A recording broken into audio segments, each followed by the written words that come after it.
Here's a message of importance to millions of people who are continually pale and washed out, weak and run down. Doctors will tell you that these conditions are often caused by a deficiency of iron.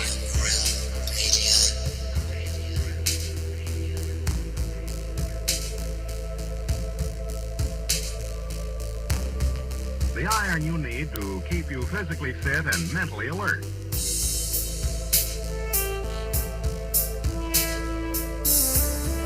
Medical studies show that 2 out of 3 women and many, many men lack the daily iron your body requires in a form your body can easily use and put to work.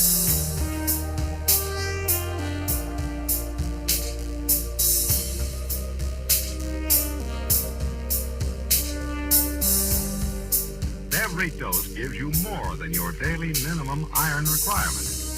We are awake,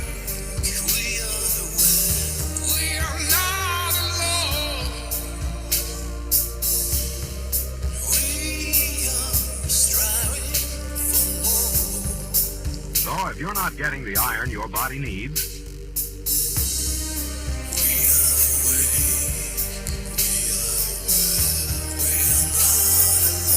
if you feel weak, run down, and are easily upset,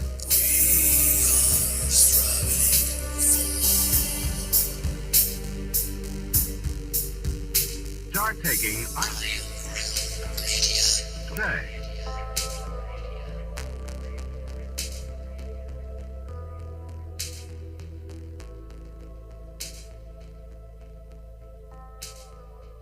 Come on, man. And Lucas.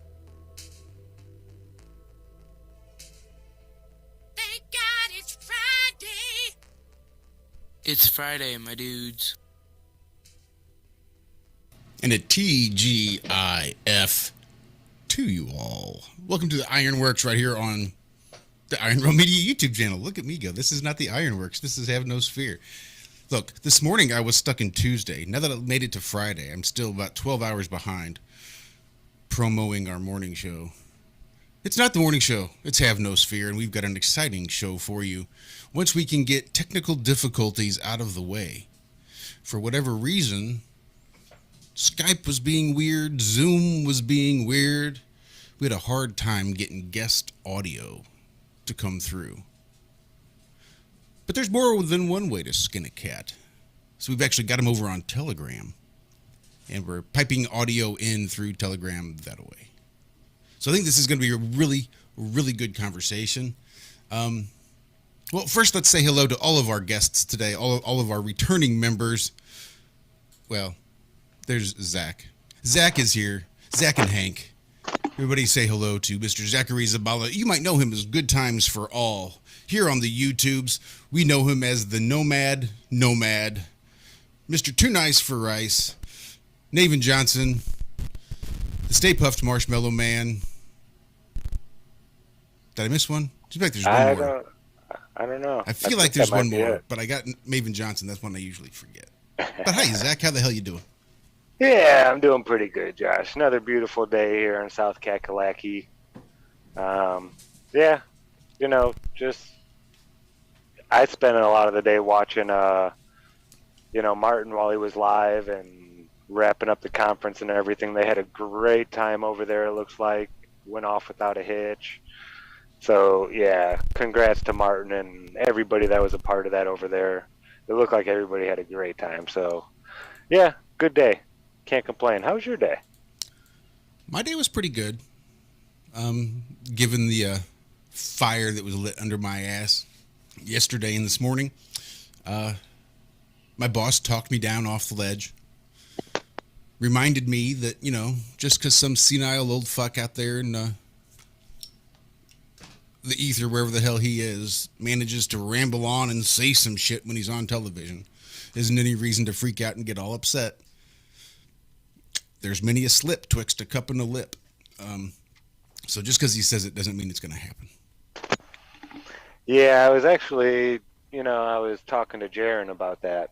I was like, you might hear some stuff, people saying stuff at school about this and that. And I remember back in 2011, I was telling them when the NDA Act was signed, and it said that every single U.S. citizen would be microchipped by March 22nd, 2017. Mm-hmm. And I freaked out. You know, because they had put this on paper. It wasn't just something that someone said. They actually, this is on the books. This is going to be, and it never came, you know. So, yeah, they can talk a lot. They could even write things down on paper, but until it starts happening, that's all it is talk. And I think it's there to drive fear more than anything, really. So, yeah, we'll see. That's all I got to say about all that kind of stuff. We'll see what happens. I'm not going to get all, you know, huffy and puffy just yet. Yeah, I was a little huffy puffy this morning, so I appreciate being talked down off the ledge and letting cooler heads prevail. I'm usually really good at not just reacting. But, I don't know. It's one of those lines, though, you know. That's one of those lines is. that, yeah, it's understandable. Yeah, I almost even got a little bit loud this morning talking to the boss. She's like, I can see you're all worked up. I can see it in your eyes. I can just tell that you're a little worried about all this going on. I said, look, if somebody wants to lay claim to my body, let them come forward and make the claim. Otherwise, leave me the fuck alone. But he got it. He understood. He's like, nope, I got your back, Josh. Don't you worry. I got your back no matter what happens. I said, all right, good. It makes me feel better. Awesome. So, full day today. Worked the whole day. That was nice. Didn't quit. Didn't get fired. Yet. So, Walter should be here at any minute now. He had to be a little bit late. He had to run a few errands before we got kicked off this evening. And, yeah, he should be rolling in any minute. Same with Lucas. Lucas should be here at some point. I don't know when. You know Lucas. You know the way those Aussies are. Those Aussies. Probably locked down or something. Probably the Australian government hacking his electronic communications. You never can tell. And Zach, you said Cammie was not going to be able to join us this evening? No, Bob's feeling a little bit under the weather and had a rough day. She's just in there, you know, being a good wife, you know, just being there for him.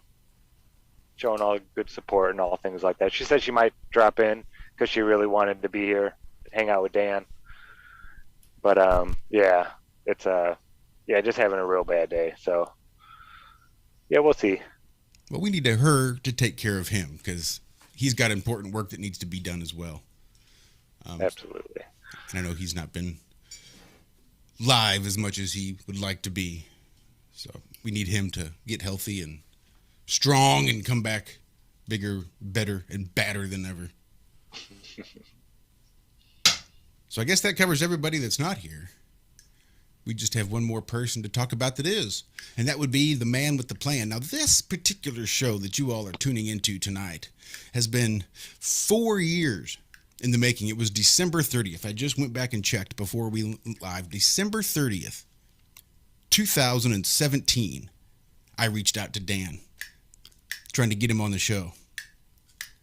And I don't know if it's Dan or if it's me, but I know that I've got 4, 5, 6 good years of procrastination to prove that it was probably me that made this last this long. But it is an honor and a privilege to finally get the man, the myth, the legend himself, Mr. Dan Falkenbach, the Flat Earth SubGenius. Welcome to Have No Sphere, Dan. Glad to have you here. Get healthy. Praise Bob. Praise Bob, he says. Sorry, I had your volume down just a touch. It's funny because GB, Bob, and I, just an ongoing joke for the past probably 4 years or 5 years. And anytime I see him in any chat, I just go, praise Bob. And he just laughs and says, praise whatever, FES or Dan. And that's basically the only conversations we've had over like every single time. And it's been a lot of times. It confuses a lot of people. Well, that's the whole point of the church, is to confuse people and make them join. And then for you to give your money away to the church, pretty much in a siphon you know, it's a tax.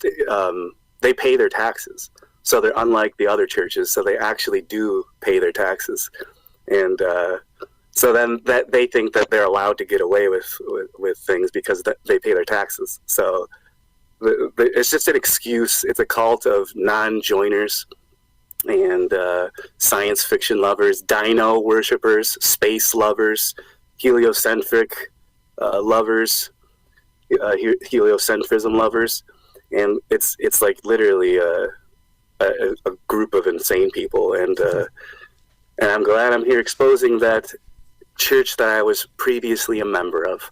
No longer am the Flat Earth SubGenius. I'm now, I don't know who I am anymore. So just throwing out that identity. I'm changing my entire name. It's going to be like Flat Earth Discordian or Flat Earth Sun. I don't know. Who knows? But I am going to change the name. And because I don't know. Why keep it? I don't even like that church. And they must be exposed. And they will be exposed. Praise Bob. And I can see an appeal there, being one of those weird outcast misfits that they tend to market to and target, I suppose, prey upon. I can see that appeal. Well, it's kind of like us here. We just like to surround ourselves with like-minded people with similar interests and similar states of mind, and we can all get together and have a good time and do our thing. And I totally get that. But there is that little hint of condescending aspect to the Church of the SubGenius and things like that. If you're a church member, which I am an official member, you got to pay $35, and you've become an ordained minister at the universe.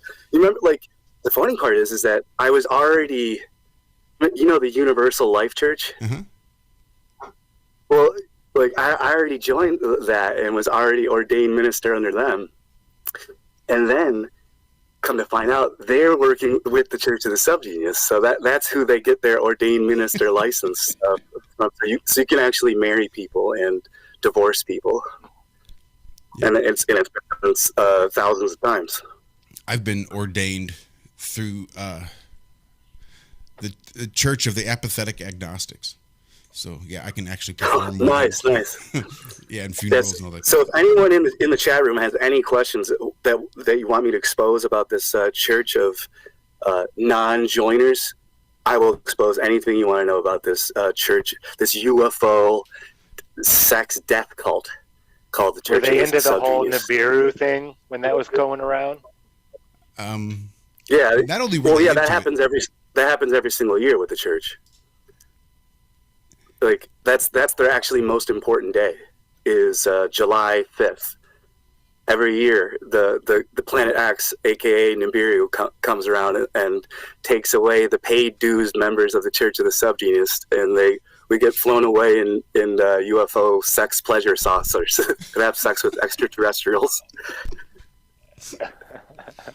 I mean, yes. So they a lot of them actually believe it. They go into the middle of the forest in Cleveland, Ohio, in Wisteria, and there's also like a Starwood festival that they're linked with too. A lot of New Age culty stuff, and so they work hand in hand with all these other New Age. They have all these festivals and platforms, and so people travel to X Day every single year to get beamed up by the pleasure saucers.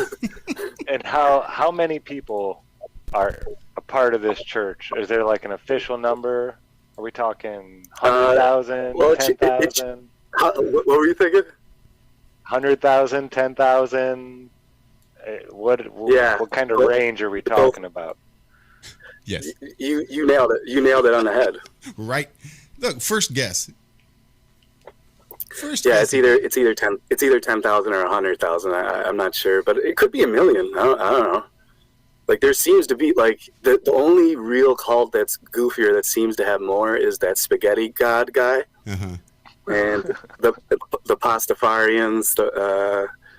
But that spaghetti god guy is almost as actually more popular than Bob Dobbs. Like Bob is like the original meme. Actually, well, yeah, this right here. You see? Mm-hmm.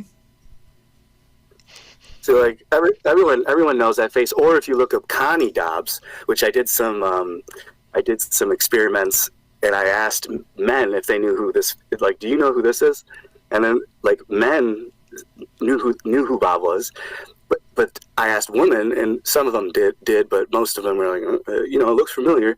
But then I showed them Bob's wife, Connie Dobbs, or Constance is her full name, but Connie Dobbs, and I showed them. I showed the women Connie, and then they knew who Connie was. They're like, "Oh, I've seen that face before," and I'm like, this is interesting.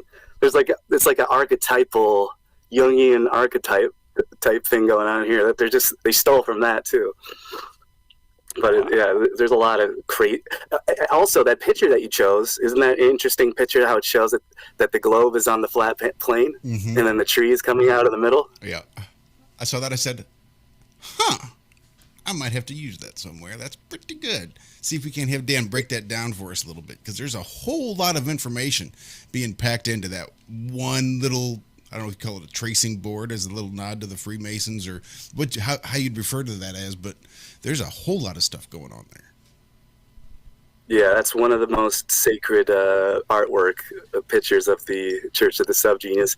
There's a lot of like artists, underground artists. Actually, Robert Crumb, the underground artist, one of the most famous ever, he's a member of the Church of the SubGenius. So there's a lot of like Pee Wee Herman supports the church. If you can find episodes, and the Bob is on the back of his bulletin board. He's got a picture of Bob. Really? And you can just type in Pee Wee Herman Bob, and you can see it in the background. He's got it on his show and his movies. But there's like the Simpsons creator supports the Church of the SubGenius. So Nick Offerman is a member. He's super famous. He's probably one of the most famous SubGenius members besides Pee Wee Herman, Elvira, and Penn and Teller are members. Why does that not surprise me? I can see that. Yeah. There's like lectures where Teller or whoever the dude who talks, Penn. There's lectures of Penn at like college universities, and he's mentioning he's bringing up Church of the SubGenius. It's so funny. But I mean, how funny is that? Like, it's everywhere. I mean, the only reason I joined was because Robert Anton Wilson. I was reading one of Robert Anton Wilson's books. I think it was Quantum Psychology. One of his books, one of his main books that I would suggest people read when they're getting into Robert Anton Wilson is Quantum Psychology, and he gives a lot of brain exercises and different practices at the end of his chapters on what you should do. And one of the practices or exercises was to join multiple other religions or cults if need be. And so I seen the Church of the SubGenius mentioned before in other books and by Robert Anton Wilson and other people that I've studied. And so I was like, it just seemed right, because it's like a church of a group of non-joiners or a group of non-conformists. And so I'm like, all right, well, I guess that seems only fitting that I'll just do that. It wasn't Rick, in Rick and Morty, it's the Citadel of Ricks. Exactly. I have to finish the second half of the season. I only saw the first half, so don't spoil that. But I have to finish off the second half. The first half was but I heard it. Go back and watch it. Go back and watch it and look for a portal gun. That's all I'm gonna say. That was in the very first or the second episode, wasn't it? Yeah, there is no portal guns in the first 6 episodes. There is. Oh yeah, you're right. Yeah, you're right. Yeah. I remember that. Yeah. Now. Okay. I heard something about the yellow portal gun. Don't be spoiling it. But not a word. Yeah. I've uploaded tons of Rick and Morty clips onto my channel, and where they mention the flat Earth, or they go outside the simulation. It's a dome, and they show the plane, and there's a lot of little hints like that. I've tweeted and it's Insta messaged Dan Harmon, those allegedly pedo creators. but they do put some really fucked up shit in their animation. Like, it's really, really borderline. Like, Oh yeah, it's really disturbing. It's first show disturbing they to me. did that It's one, just disturbing. Gravity Falls, and that was Disney made for children, and there was all kinds of occultic, hidden stuff in that one. I couldn't believe the stuff I was seeing. I told my mom, I was like, hey, don't let my niece and nephew, I was like, don't have them watching that. They shouldn't be. It was like me watching DuckTales when I was younger. I go back and watch it now, it's like, holy shit. The stuff that they're saying in there, it's all about hidden occultic, Disney's, they don't even hide it anymore. Mm-hmm. Well, we are joined by Mr. Walter Johnson. He's got a channel here on YouTube called Flat Earth Head. Walter, how you doing, sir? I am apologizing, first of all, to our guests and to all our family out there. Sorry, just woke up to crazy, unexpected things that weren't planned when I went to take my afternoon nap for the show. As you may know, sir, we do an early morning show twice a week here, and so it does kind of mess up the sleep cycles. But I'm here now, and I call as you were starting your little tale about the finding of the church. I found the book myself. Hey, Walter, before you get started, could you maybe boost up just a touch? Yeah. Crank that gain up just. And if anyone needs me to mute when anyone's talking, just let me know. How's that? Is that better? You sound great. I just don't want to put the fan. No, turn it up a little bit more. Yeah, I'm not hearing any fan at all. Let me know. You just I hear the fan. Sound good? Yep, sound good. Y'all don't hear the fan? Nope. Not at all. How am I hearing the fan, but you guys aren't? Because it's getting processed through the call and on our end, before but it not gets to you guys. You. Okay, as long as it's fine for you, I'm fine with it. I just didn't want to drown anybody out. So yeah, man. Again, I'm glad you're here. I'll shut up. I'll tell my tale about it. No, thanks for having me. Yeah. No, if you have any questions, if you want me to expose the Church of the SubGenius, ask me anything, because I'm not supposed to expose the Church of the SubGenius and let people know the secrets, but I'm going to let all you know the secrets of this church of hypocrites and LGBT. No, I'm just kidding. I'm not going to go there. Well, no, see, this is good stuff to hear, because when I found it, it was like 99, 2000, something like that. I had heard about it like you had in different sources, other writers, other media shows, whatever. I was always big into finding out what my favorite artists or comedy actors, whatever, were into, and a lot of them seem to have mentioned this over the years. So when I saw the book in a used bookstore, grabbed it just to check it out, especially when I opened it up, saw all the crazy illustrations, loving art. So I'm like, wow, this is something else. Let me see what this is really all about. So I read it. My brain broke. I figured I needed to slack a little bit, and I read it more. I read it a little more. I read it again. I enjoyed it. It's been around. It's somewhere here. I looked for it this morning before I lay down, just a little bit in some boxes I could get to. It's probably one of my comic book boxes that are way stored and I can't really easily access, but any secrets would be definitely welcome for sure. Well, I'm going to spill them all. The interesting part is all of the Flat Earth mentions and symbologies in their artwork. Now, to get back on the question that I basically avoided earlier about the artwork, is that the artwork, it's called it's like a slacka, what does it say? The Slackadalia or something like that, and it's a plane. And so there's a plane of existence, and it actually seems like they're mocking. Oh, okay, so they're directly linked to the Flat Earth Society. That's what they're doing. So they've taken from the Flat Earth Society with the edge of the Earth, like a disc, and so they're mocking it and having the water fall off the edges in that artwork. And then if you look at the middle of it, it actually has a globe in the middle of it, and then there's a dome over the globe, and then there's a giant tree of life coming out of that.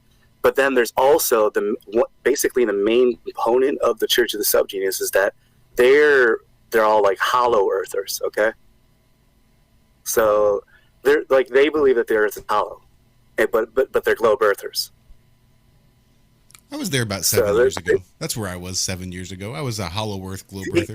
Exactly. So I was a Hollow Earther in like 2009. Mm-hmm. So do I remember that there's some D-Rose stuff in the book? Like they kind of go back around to the D-Rose mythology of the things, the people that lived in the earth, or is that conflating too many things I've read over the years? Oh well, yeah. There's definitely subterranean creatures in their mythos for sure. Well, yeah, and they have everything. It's every single. I forgot I already said that, but they have every single conspiracy. They've taken every single religion, cult, and conspiracy, including metaphysics, New Age, and Eastern Hindu, Buddhism. They've taken everything and combined it into one clusterfuck of a religion, fake religion. Actually, but it's not a fake religion because it's actually a real religion. It just seems like it's fake, even though it's real. But there's also the Discordian Society. Have you ever heard of them? Mm-hmm. And the Discordian Society are the older brother. Part of the SubGenius Church. Well, they like to say that they just did it. They put all their stuff out, and then they found the Discordian Society stuff, and then they got angry and jealous because it was basically everything that they did, except it was done in the 40s and the 50s, and not in the 70s and the 80s.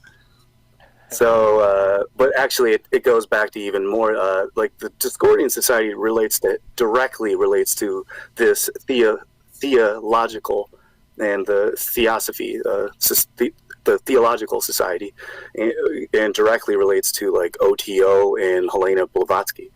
The Discordian Society does. The Church of the SubGenius is kind of like just a bunch of fakes who really just want to join they're like depressed losers, and they want to join something that makes them feel accepted, even though they don't even do a good job so like I just took it to the next level, and I've created the Flat Earth SubGeniuses. Versus, in the Church of the SubGenius, you're supposed to create a sector of your own religion. So I created the Flat Earth SubGenius, but it was the Flat Earth SubGeniuses are versus the Globe Earth SubGeniuses. Now I've just distinguished them away from, and now there's all different sectors of the SubGenius. Literally, they have like Hypercube, which is super popular among the SubGenius.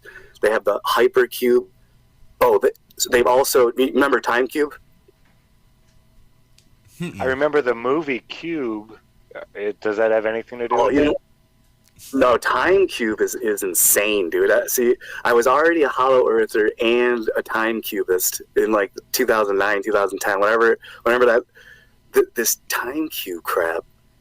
It's like a flat plane it's divided into 4 sections, and each quadrant of the plane has its own seasons and time. Each quadrant of the plane simultaneously. Wow. It's totally mind blowing. I mean, I was already that in like 2009, so I'm like, all this crap was so easy for me to just like. And then you get to like classical physics. You got to study your classical physics, and then your modern physics, and compare it. And then you get to the electric universe guys. You remember them, right? Oh yeah. So like all this stuff is just conglomerating with me. And then 2012. I mean, I was already anti-moon landing in 2009. I was already arguing against speed of light, relativity, and Einstein back then. So all this stuff was easy. So Robert Anton Wilson, in one of his books, said to join other religions because it makes you more intelligent, and that's what you should go pursue, is increasing your intelligence. So I joined the Church of the SubGenius and the Discordian Society. And crazy enough, I'm not kidding, I've met family members through the Church of the SubGenius that I haven't spoken to. That's insane. Like, but in a Facebook group, one of them messaged me, a Falkenbach, and he's like, yo, are you blah blah blah's son? And I'm like, yeah. I'm like, are you blah blah blah's son? He's like, yeah. I'm like, you're a member of this fucking church? and it's like, what the hell? Like, it connected us. And another thing, it says all you got to do is pay $35 and triple your money back, and it actually came true for me. When I was buying all these different books, like, you're supposed to just go out and buy all the different paraphernalia of the Church of the SubGenius, and then once you read it and digest all the material, you start generating your slack and your luck back that the conspiracy stole from you from birth. So I was when I bought the most expensive Church of the SubGenius book that there is, it's the third. I don't want to put symbols up. It's the third book of the sub. Matter of the fact that does mean 666. That's hilarious. But that's the third book. It's called like the Babla Pop. It's a play off of the Necronomicon or whatever that book is. The Apocryphon. Yeah, it's like a dark magic book. So they have like a I saw it this morning when whatever. I was doing a bit of research. When you were coming, I was actually going to get a copy of. Oh, it's right here. It's right here. I got it. And when I went online and saw that it was $800 on Amazon, I was like, "Holy crap!" Yeah. So this one's this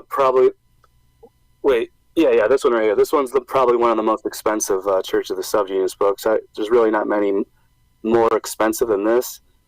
And so when I bought it, I got the refund back. Like there was a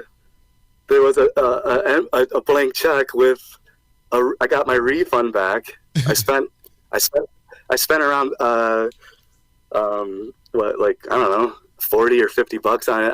I got my refund back just buying the book, and I'm like, well, that takes care of the membership to join. I'm like, that's pretty funny, and it was on this book, and I just thought that was hilarious. So I'm like meeting family members, getting random. They said that Bob will make his presence physically known to you, and lo and behold, I meet a family member getting checks in the mail for free, and it's like, all right, well, praise Bob for now, but Bob did turn against me, so I had to kill Bob, and that's what happens. That's what happens. You start a religion, you got to kill a guy.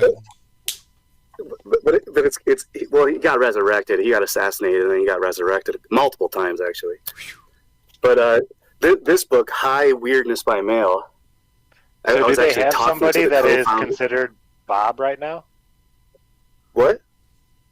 Like, is Bob still alive, or is Bob still alive, like, or he's been resurrected? So do they have like a Bob? Do they know who this new Bob is yet? Well, I mean, each and every one of us is an incarnation of Bob, so it's hard to tell. Okay, all right. There's always a spark and a twinkle. If you see the twinkle in someone's eye, you know they're a member. But this book, High Weirdness by Mail, I was actually talking with Ivan Stang himself on a Zoom meeting. I was talking with Ivan. He's one of the co-creators of the Church of the SubGenius. It's Ivan Stang and Philo Drummond. So those are the two main co-creators of the Church of the SubGenius. And I was talking to them on a Skype call, and I already talked to them before that, like both of them individually. And the guy who I thought was going to hate me liked me, and the guy who in the reverse. So the guy who I thought was going to like me hated me, and the dude who I thought was going to hate me liked me. So talking to them, texting back and forth, I thought, yeah, it didn't. So, but then when I talked to them face to face, it switched. Like, the one dude hated me, and then the other dude was like, you know, he was listening and riffing with me, going back and forth, and and the one dude is Dr. Hal. He's a super famous SubGenius. He's talked with like Jon Stewart and Ann Coulter, and so he's been on like talk show interviews with like famous comedians and politicians and stuff. That's random. The Reverend Keeper of Secrets in the church, the sacred keeper of secrets in the church. So he snuck his way onto mainstream television, and but the crazy part is, here, look at this. One of the very first things in this book. Look, one of the very first things. Going through the index. Let's see the very first thing. Come on.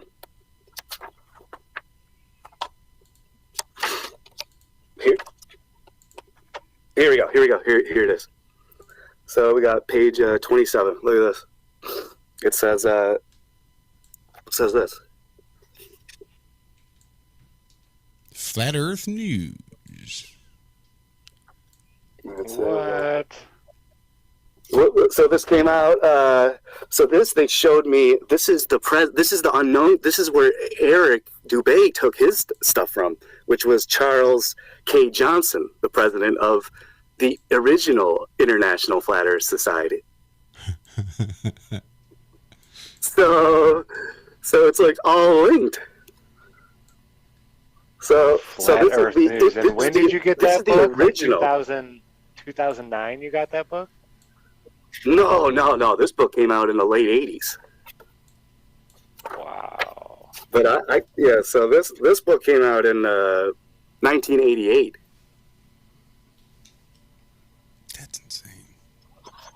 Yes, it is insane, and that's why people think it's they that's why everyone's avoided me for the past 6 years, is because they're like, he's a part of that insane wacky cult. There's nothing good can come of them. But it's like, I've been studying all the occult underground shit that people are scared to do.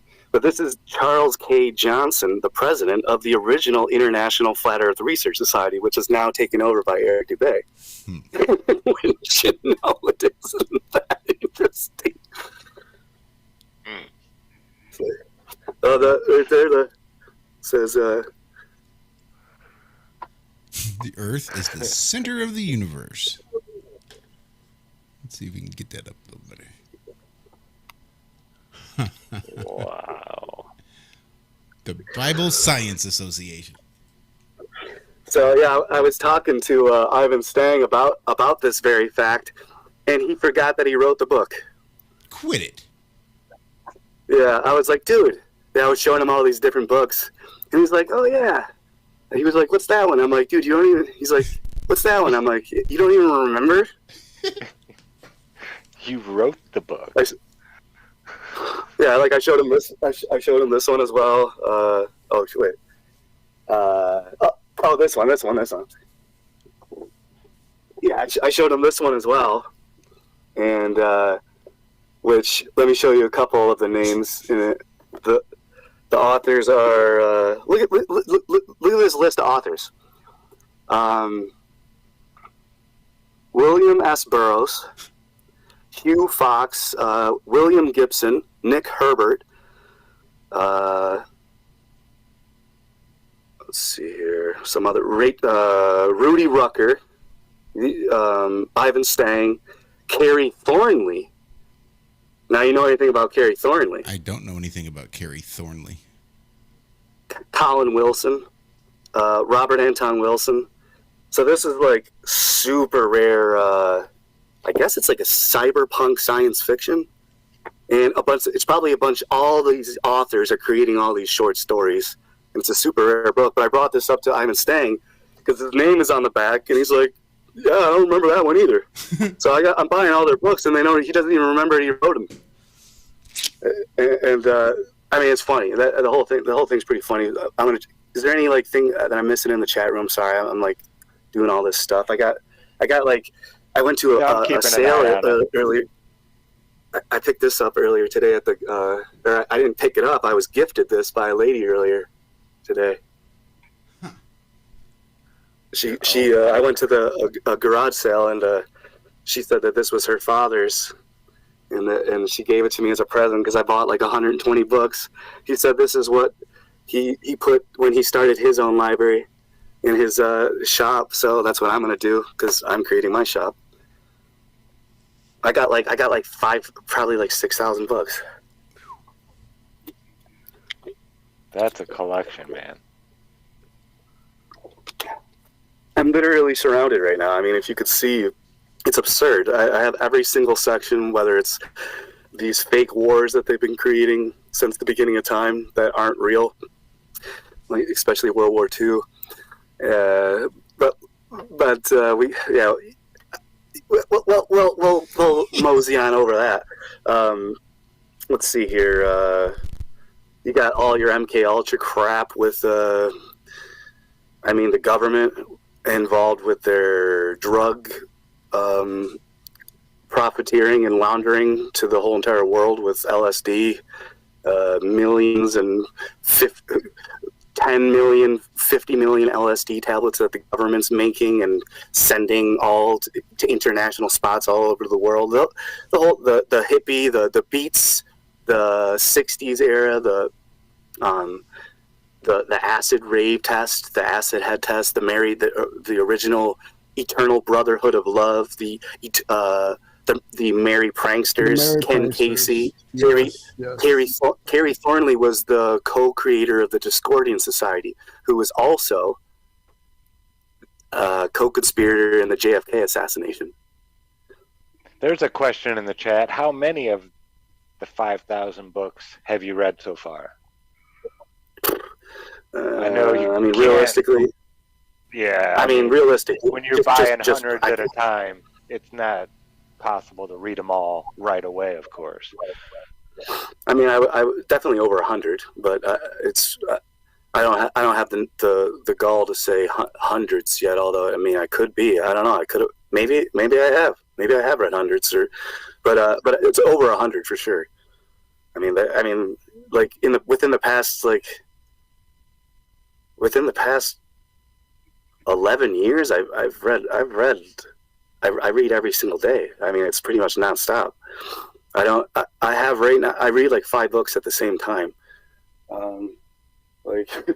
My mom used to do that. But the thing is that when you do that, you start to get scatterbrained. I love to read too, bro. I read. Now, since the invention of this handheld demon device, I don't read as much as I used to, or I call myself reading when I'm reading on it, but it just seems to take the attention away and you don't really finish things. It just kind of skip to the end and now you're done. And where's that next thing? And so, yeah, fuck that thing. Sorry.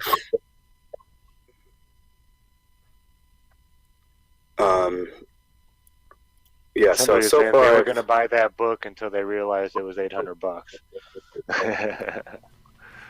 And you said when you bought it, you only paid what, $50 for it back in the day? Yeah, something around like that. Now you can still get the first edition. I mean, not the first edition. The first book, the book of the SubGenius, Sacred Teachings. Oh, that's like 10. You can get that for like $8 or $10, $15. Yeah. Well, right now on the big A place that don't pay me, so they don't need to get free advertising. Yeah, you can find it. It's around. There's used ones everywhere. I've seen them as well. Yeah, don't waste your money. Bucks. Don't waste your money giving them $35. Just buy either the book of the SubGenius or send them $1, or just go to subgenius.com and then you can see all their wacky stuff and just get it all for free. You don't need to waste $35 giving it to some crazy church.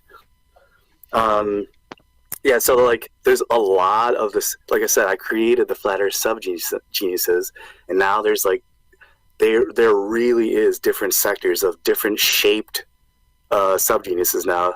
There's all different shape groups of the SubGeniuses now. Like the dodecahedrons, they have like. It's just so ridiculous at this point. It's almost impossible to keep up with.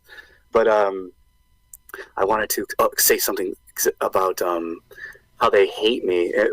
But there's a lot of them that like they secretly message me. I've been kicked out of over 25 SubGenius groups, servers, Discord groups. I've been kicked out of virtually every single one, and all the Facebook groups I've been banned because there's a particular guy who hates me, and he's like a high-ranking member.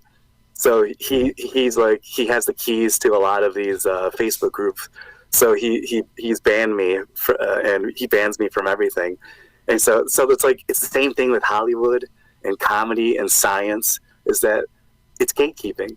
There's gatekeeping everywhere, no matter what obscure religion you go to, you're always going to get gatekeeped. And until you just take these people's heads and whack them, give them a couple of backhands and slaps, and basically rub their face in piss, you got it. That's it. Just you have the power. You're the conspiracy. The Church of the SubGenius claims to be fighting against the conspiracy, and yet they work together with the conspiracy. So like, I'm doing what the Church of the SubGenius wants, which is to expose the conspiracy. So I'm exposing the conspiracy that the Church of the SubGenius is involved in, and they don't like my shape, or they don't like the fact that it's objectively level and stationary, and so they can't do anything about it, and so that upsets them because they have no proof, and they just believe in dinosaurs and cartoons, silly stories, and once someone takes things too seriously, they say that like there's different types of slack, there's different personalities of subgeniuses. Not all subgeniuses get along, obviously. I actually know the difference between the Discordians and the subgenius now. Most people don't even know what the subgenius are. Most people don't know what the Discordians are. Most people who are only subgenius probably don't even know who the Discordians are. But the Discordians definitely know who the subgenius are, because there's shit tons. Now, there's more Discordians than there are subgeniuses. That is for sure. There are hundreds of thousands of Discordians. Hundreds of thousands of Discordians. Easily. That's all chaos magic. Is what those people are. That's why most people would probably stay away from it. Followers of Madame Blavatsky, and yeah. Wow. Yeah, so that like they're like, oh, I don't want to talk with this guy. It's like, no, I'm sorry, I'm the one doing the work and studying the stuff and deciphering the difference, and because the dumber you think it is, the more truth there's inside of it. Well, yeah, that's how we've been, bred to believe. Everything we've been taught is backwards. So when you hear the truth, Right. yeah, you think it's just crazy talk. You got about $350 right there donated, and you. Thank you, commercial sound and video. Thank you, brother. We appreciate it. Much love, Nathan. I got this shirt given to me by Kevin Bublik in New Mexico recently. He just sent it to me for free from his clothing line, Density Clothing Company. The Earth is flat. Nice. Very nice. It's nice I've color. seen a lot more shirts. Yeah. Even people that are not flat earthers, they're like making fun of flat Earth almost. It's. Oh, I know. Yeah. Yeah, you're seeing all kinds of, people who like to say, oh, flat Earth is dying. It's, going away. It's like, no, it's growing leaps and bounds. I saw a belt, some belt in some online hiking store. And it was the so-and-so belt, and then it had a hyphen or a dash, and then Flat Earth was the name of the belt. No, like, it's the color. It's the color, Zach. Oh, okay. Flat Earth. Okay. Yeah. Color? If you start looking I've never around, seen that used as a color before, Flat Earth. you have. It's kind of a newer one for rifles and such and pistols. You've probably seen the color and not realized it was called dark flat Earth. When I started doing Google alerts, like 4 or 5 years ago, I kept getting Exactly when I alerts found out about it. for dark flat Earth, and every one of them was for a rifle or a pistol. And it's just the coloring, whether it's black or gray or blue or the dark flat Earth. So my guess is that was the color of the belt, Zach. That makes sense. Was it like a real light olive? Yep. Yep. Yep, that's what it was then. Okay. Well, that makes more sense. Because I was like, why would someone name a belt Flat Earth? But why would they name the color Dark Flat Earth. Why is all these weapons being named Flat Earth? Colors that aren't Yes. glossy So are usually called real quick, flat. how long are we going for? As long as you want to be here, brother. Typically, we try to keep it All right. keep it to about 3 hours. We've been known to go for 5, but really, it's just whatever's clever, whatever you're feeling. Very interesting. Yeah, we have no. I did not know that. That is an audible, if I don't say so myself. Yeah. All right. Well, in that case, where do you want to go since you guys are the hosts? Because I have a bunch of places where I can begin again from that I've left everyone a clip hanging off of. Well, a very wise woman once said, and I quote, "Let's start at the very beginning. It's a very good place to start." When you sing, you begin with no. So yeah, how old of a guy are you? You seem like a pretty young guy. You were born in '85. Is that what I remember? Yeah, I just turned 36 a couple weeks ago. Yeah, I listened to you talking to Diabolic again. I listened to that one like back in 2017 or 2018 maybe, and was just like blown away because I was a big Diabolic fan. Listened to him spit, so I'm like, oh fuck, and to hear him just come out with it is just insane. So I had to listen. Wasn't that amazing? Yeah, it's absolutely amazing. Like one of the first things he said, I was like, all right, well, what's your favorite conspiracies? He's like, like right now it's the flat Earth, man. I'm like, yes, Diabolic. I was so happy for that. I'm like, yeah, my buddy hooked me up with that interview. He's like, oh, I want you to interview Diabolic, and he just wanted me to do it, and so I'm like, all right, I'll do that for sure. And I'm like, because I listened to him, so I was like, fuck yeah, I wanted to it's that you want to extend the network, connect. Syncretist. And speaking of syncretism, I am now. Oh, I should be. Santos Spinacci gave me the boop. He said that I can join his Syncretism Academy and be an instructor.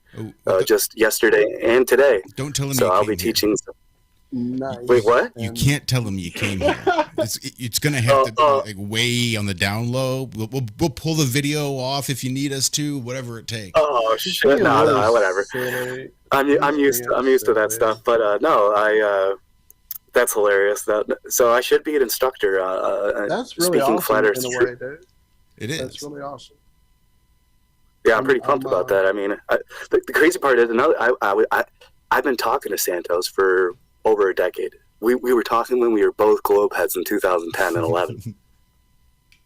So you were there. Isn't that hilarious? We were already talking, and we were both Globe heads.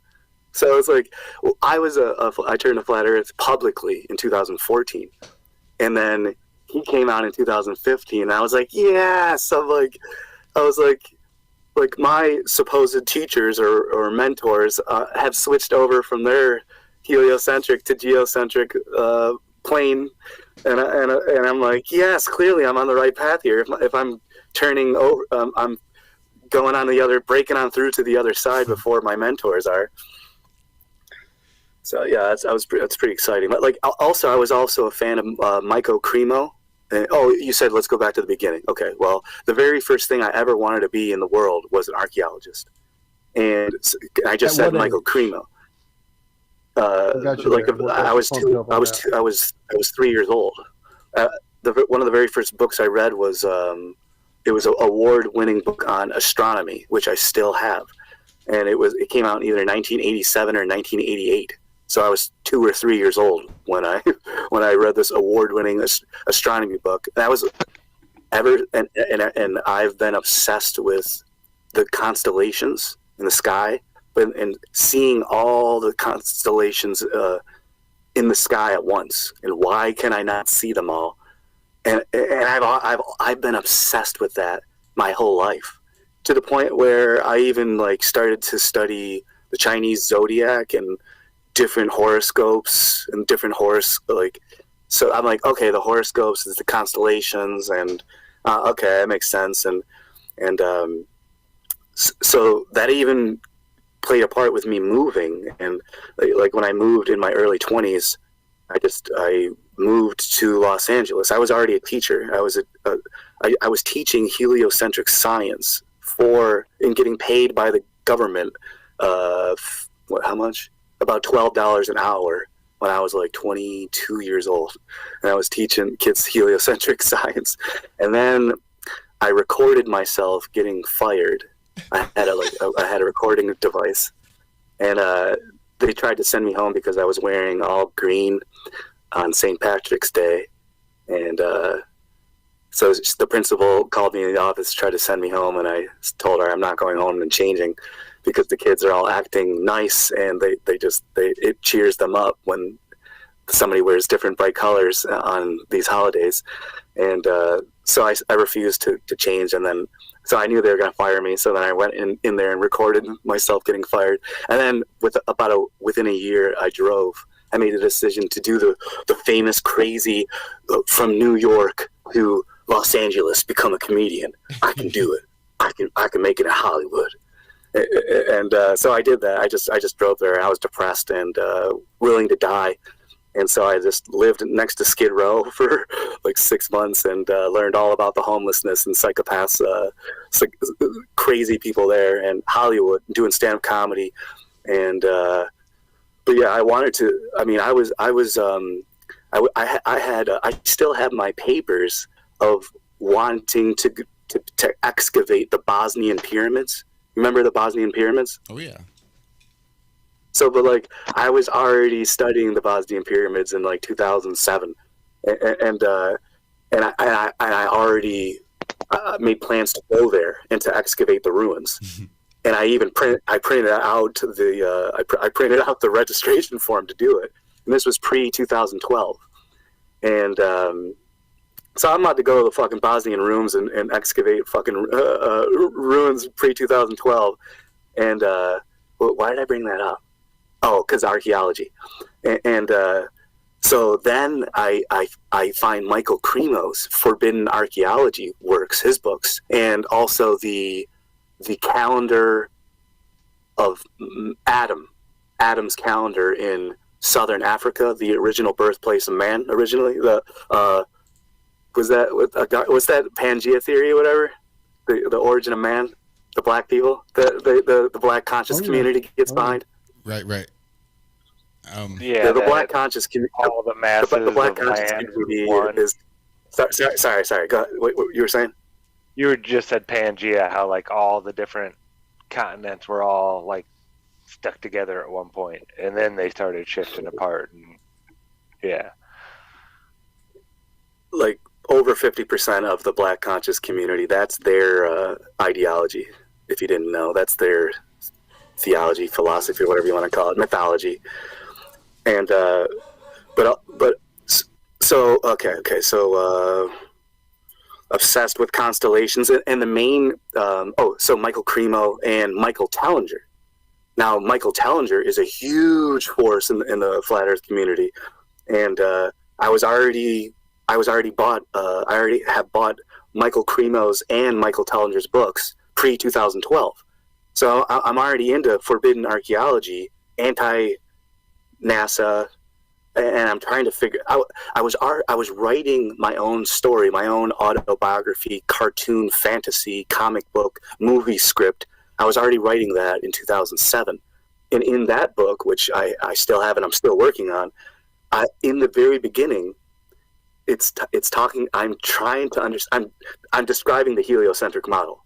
I'm describing the origin of the beginning of the universe, the Big Bang, what supposedly happened with the Big Bang evolution, how people think that we evolved from fucking dinosaurs and single-celled stuff. And I'm like, people think that we used to be dinosaurs running around murdering each other. I'm like, you do realize how insane that is, right? I was writing that in 2007. And so all this stuff is crystallizing into a singularity. And my favorite author is Robert Anton Wilson. So he told me to join the church. So I joined the Church of the SubGenius, and in 2015 I officially became a member. So then, because I was for 2004, for the entire year of 2014, I was trying to figure out my personality, what I was going to call myself.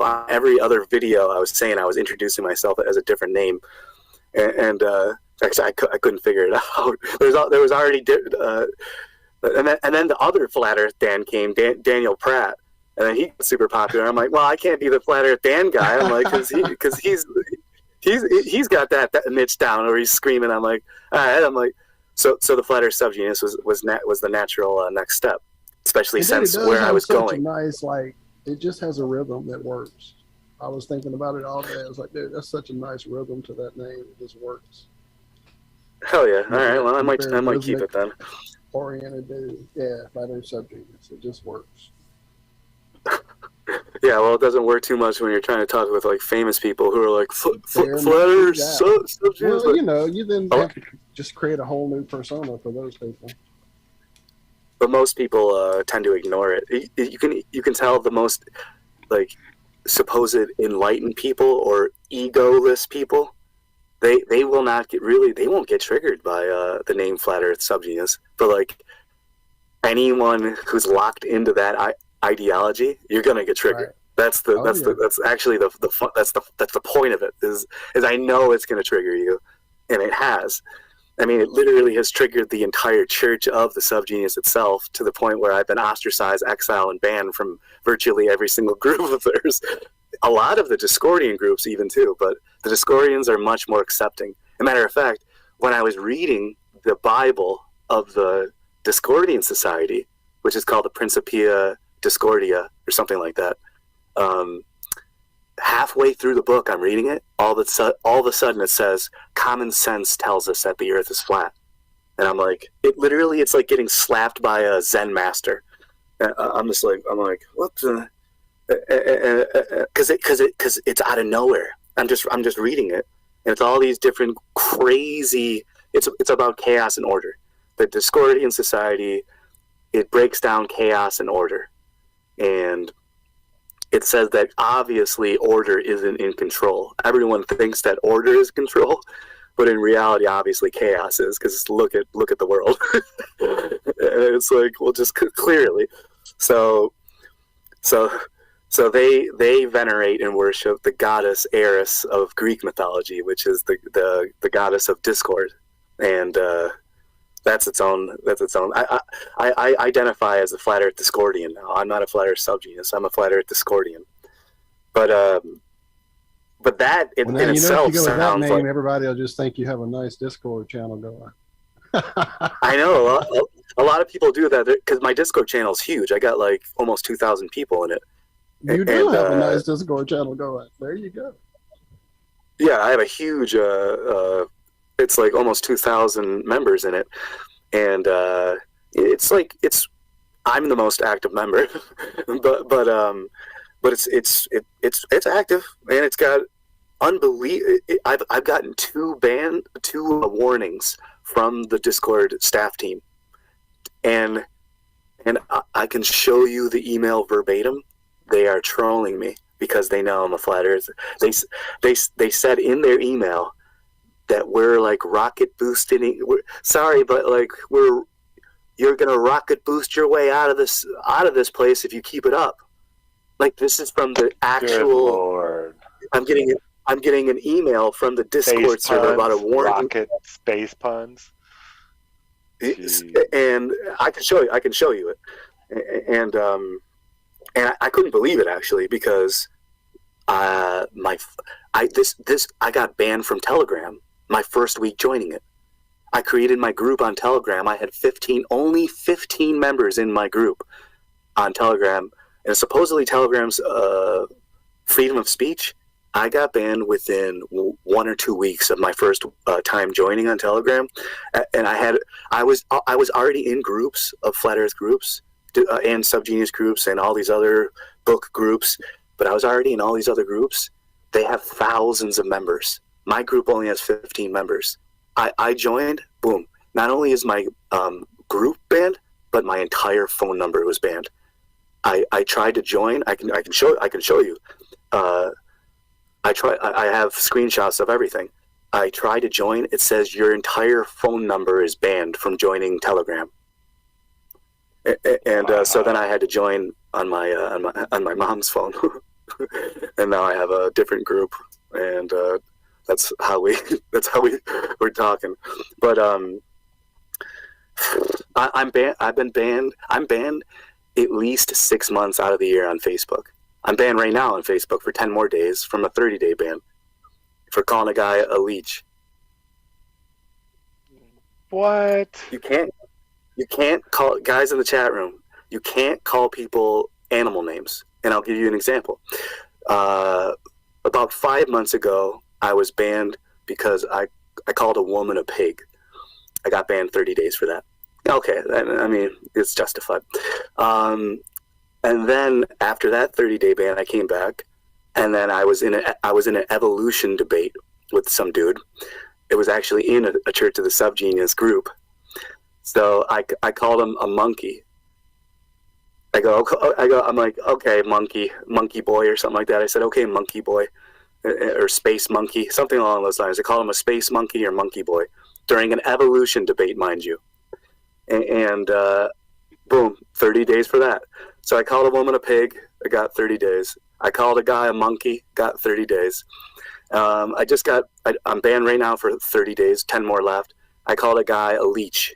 So I said, I said, I'm a whale and you're the leech that is parasitic on the bottom of it, or cleaning me off, and the places I can't reach. Thanks for cleaning my taint, basically, or something along those lines. And I call him a leech. I didn't even say taint. I didn't even say the word taint. I call him a fucking leech. So I have to use subspecies Latin names now, because you can't insult people anymore. You can't call them animal names. You can't call people. Actually, no, that's not true. I didn't call her pig. I said she's fucking gross. I didn't even say pig. I said that lady is fucking gross, and I got 30-day ban for calling someone gross. I'm banned. I just got off of my ban on Twitter because I said so. I got a 1-week ban on Twitter. Some dude or lady wrote an article, and it was insane. What was it? It was just crazy insane, supporting stuff it shouldn't be supported. And I said, whoever wrote this article deserves the death penalty. And I know, but that's funny. And especially when you read it on Twitter in the comment section, and it says, whoever wrote this article deserves the death penalty. I'm sorry, but that's hilarious. I got banned for a week for that recently. And then I came back. Another person wrote an article, again, that I disagreed with. And I said, the article is mentioning a group of bad people. This is a group of bad people, like the Flat Earthers, for example. Like, they try to smear us, like, in their campaigns. So I said, well, why don't you just run them all over? In the article, it's all I said was, why don't you just run them all over? Because they're writing a smear campaign against these people, trying to show how bad these people are. Well, then why don't you just run them all over? And I got a week ban for that. I just got unbanned for Twitter from that. So I'm getting banned on Facebook. Literally, cults and religions are banning me from their stuff. Telegram, Twitter, Instagram. I got banned on recently, which I took a picture of. See, these comedians, we're in the Flat Earth, Flat Earth SubGeniuses. I created a new genre of comedy. It's called Flat Earth comedy, and I credit Matt Powerland to it because he's the very first Flat Earth comedian, at least to my knowledge. So Powerland might be the very first Flat Earth comedian, but I am the inventor of Flat Earth comedy, and I'm the person to make the distinguish difference between what is a Flat Earth comedian and what is a Globe Earth comedian, because every single comedian that you know right now is a Globe Earth comedian. And so I'm creating a group of Flat Earth comedians, and guess what? There's a lot of famous people that you know that are Flat Earthers now, and they can't talk about it on stage. Okay? So there's a lot of stuff going on underground, and there's a line being drawn between old comedians and young comedians. Flat Earth comedians, Globe Earth comedians, Flat Earth SubGeniuses, Globe Earth SubGeniuses, all these different lines getting blurred and crossed, all because of Operation Mindfuck, Operation Mindfix, Operation Mindfox. And if you don't know what Operation Mindfuck is, well, then you're not a member of it. Because if you would know if you were, you would know. It's a group of creative people, and, well, they spread propaganda and they blame the other members. They blame the other members if they like, well, are you the one that did this? Is spreading this? No, it was that person. So every single one of them is going, no, it was that person. And that's like where a lot of this crazy Illuminati shit came from. Is from the early 60s and 70s. This shit was getting talked about underground, but it got propagated like massively through newspapers and magazines from literary authors. And they were like pretending that it was real and wasn't real at the same time.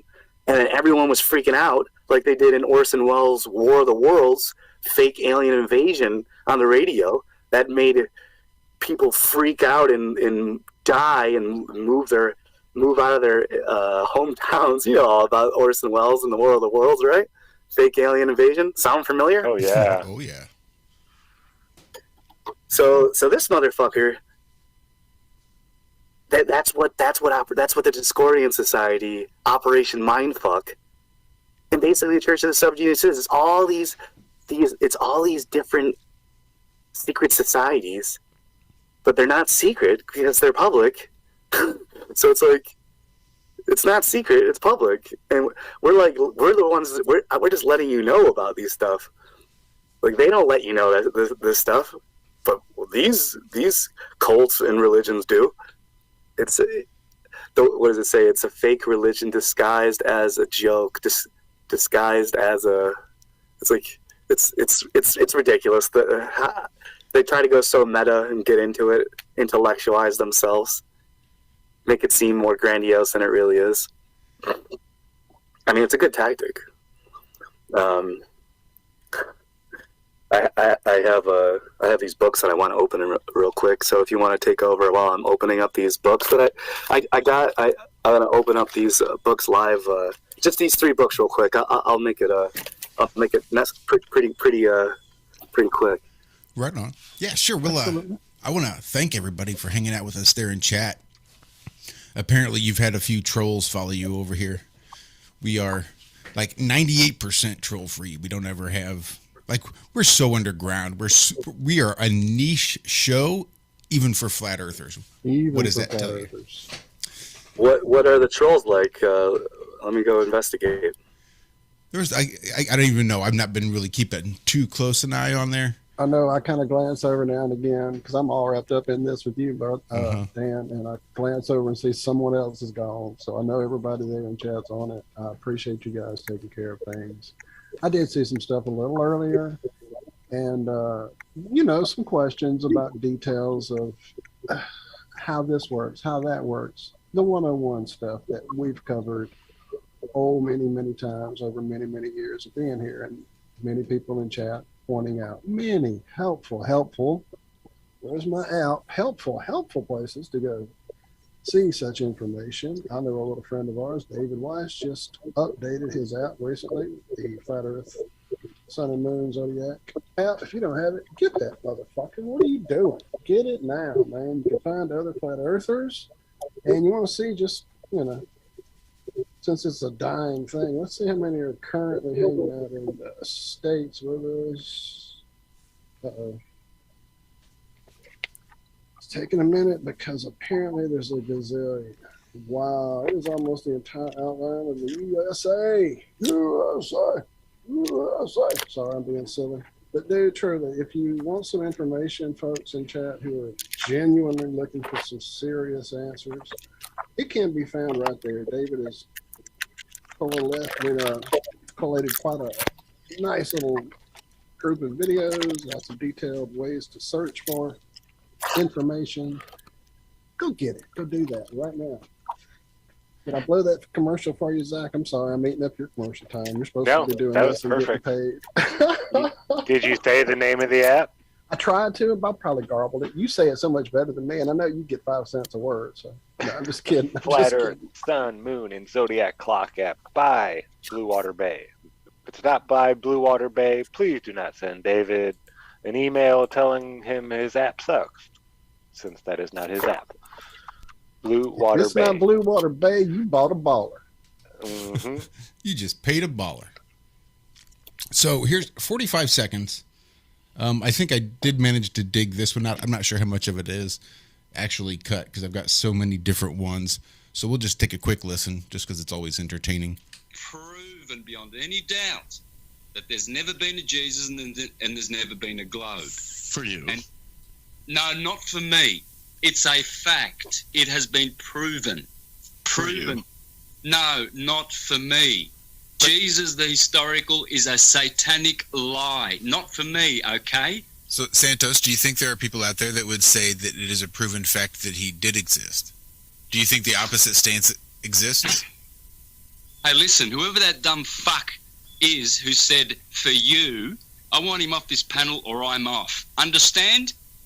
No, I think it's probably best you leave then. I was about to say, I think it sounds like... I didn't want to know. See you later, Yes. Santos. My That's goodness. too bad. See, I was the same way. When I heard Santos went flat, I was so pumped. I'm like, yeah, it's going to go. Yeah, it's I remember that. skyrocketing now. There is no stopping. Santos Bonacci just went flat. There's no stopping this shit. I was a big Santos fan for a long time. I still am a big Santos fan. It's not like I have anything against the guy. We had 2 shows. It was like a Friday, and he came on our morning show. Did a great show. 2 hours. Good stuff. Came back here for Have No Sphere. And that was the extent of it. That was basically how it ended. Yeah, right off the bat. So yeah, nothing against. Yeah, Santos. I was watching that live, man. I remember it was good stuff. Yeah, he I put was out. like, oh man, I wanted them to have a good connection. That didn't work. Well, I thought we And had. dude, what sucks is we had an amazing show with him on Ironworks prior to that. I think it was just Josh and I don't think Zach had actually joined us yet, had he? I don't think so. No, I don't think I Yeah, was. he was still calling us on a regular basis, and he was part of the chat family, but he wasn't on the team yet here on the show.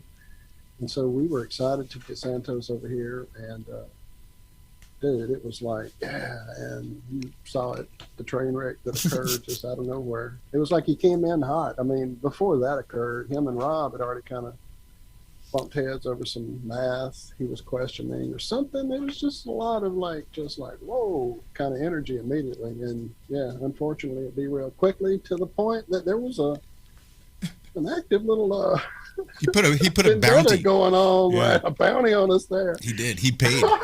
He was willing to pay people to have our channel taken This down and little tiny taken out. nowhere channel. I know it's all of his really funny. artwork. He was going to give away a bunch of his artwork to anybody that could get rid of us, get us off the internet, and Oh, get us man. off YouTube. Yeah. Jeez. There was a lot of stuff behind the scenes you guys really missed out on that we just felt like not airing because, I mean, we never have been that kind of channel just to throw drama around. If we did, we'd probably have a whole lot more viewers and a whole lot more trolls. So we're really happy with less trolls. Well, I'm a bridge builder. Exactly. I'm not the one that comes through and just tears shit up. I want to make it work. So, All right. and I've seen a few You see things what- since that he's been on. Just Ooh. I've caught some things as I've gone flipping through, and there he is. Oh. Talking great shit. And it's Who's the like, author there? Knowledge of the higher worlds and let me its go see what attainment. we got. Hang on one second. Rudolf Steiner. Nice. Wow. This is going to be a good one. So how much do you usually pay for like a big thing of books like that? Do you try to find the real good deals where you can get a bunch of them for cheap, or do you have to end up paying quite a bit for some of them? I mean, I spent thousands of dollars on books. I mean, that's how I make my money. I buy and sell books. I mean, I have books that are thousands of dollars. I have books that are over $5,000, and so like if you could sell books for hundreds of dollars, or like $200 or $400, $500 or $1,000, but even selling books for $20 or $50, you can make an easy profit off of that on eBay and Amazon and other social media sites that you can use. So, yeah, I mean, I'm just in a business that not many people want, because it's a lot of physical labor. Like I bought a shit ton of books in Colorado and California, so I've had to take all. I mean, like I said, I mean, it takes a lot of money sending 30 boxes of books. Yeah, bet. From California to New York costs hundreds and hundreds of dollars, and so I have like an eclectic, an incredible, vast library of books, and it's of every single category known to man. At least that's what I'm trying to build, and I have my own plans of what I'm going to do with it, but I can't tell everything. But this is the last one here for now. But this book was recommended to me by Tim Scully, who is an infamous legend. But he told me to get this one. How to Change Your Mind. That's a...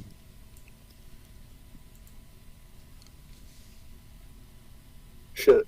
It says, what the new science of psychedelics teaches us about consciousness, dying, addiction, depression, and transcendence.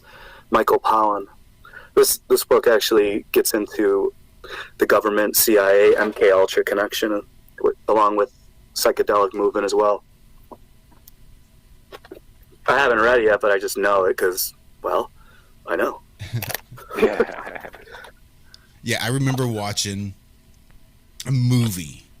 Well, I always liked the movie with Jack Nicholson, One Flew Over the Cuckoo's Nest. I really dug it. Thought it was really badass. Yeah. And so just got to looking around. I'm like, oh, okay, it was a book. I'm like, oh, written by some guy. I never really did anything. Then I was watching, maybe it was a documentary, something about Ken Kesey and the Merry Pranksters, and about them traveling around the country and inventing tie-dye and just tripping acid and creating chaos wherever they went, and just sort of, trying to go against the grain. And then started, once I got into conspiracies, hearing about all these CIA connections and basically how they were just, doing all sorts of nutty stuff with the LSD, dosing people without their knowledge, dinner parties, just to see what happened. Mega doses of LSD without their knowledge, just to see what would happen. Crazy stuff. Oh, that's awful. Yeah, it's absolutely awful. Check this one out. A Nation of Mystics, Book 1, Intentions. Pamela Johnson. I don't think that's right. I read women too. Sheesh, you don't be projecting your mental, emotional stuff onto me, thinking I'm misogynistic.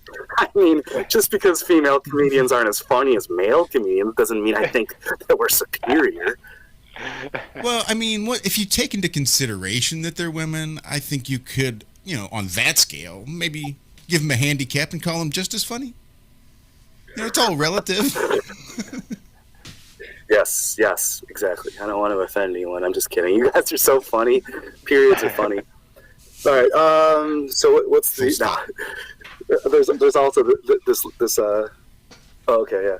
So I got those ones are pretty. Where is it? Okay. So these are some that I got today.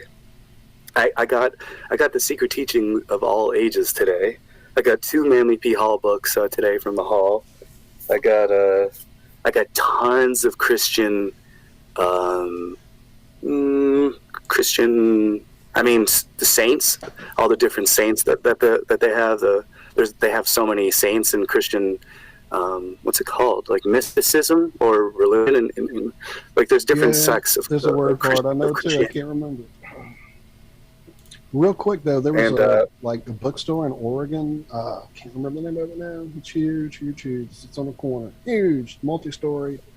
It's gone. I'll look it up. They had this Michael P. Hanley book in this case, locked up.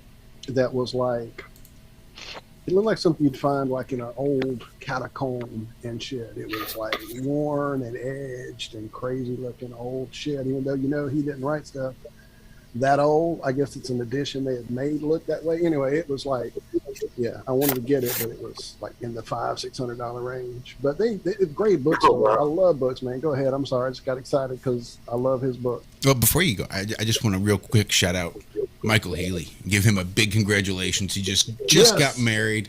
I think that is super awesome. Glad to see you back, yeah, and congratulations for sure, friend. That's awesome. Heck yeah. Yes, Way Woke Powell's bookstore. My brain, I don't live there, so it's not in my head like you guys out there. So thank you.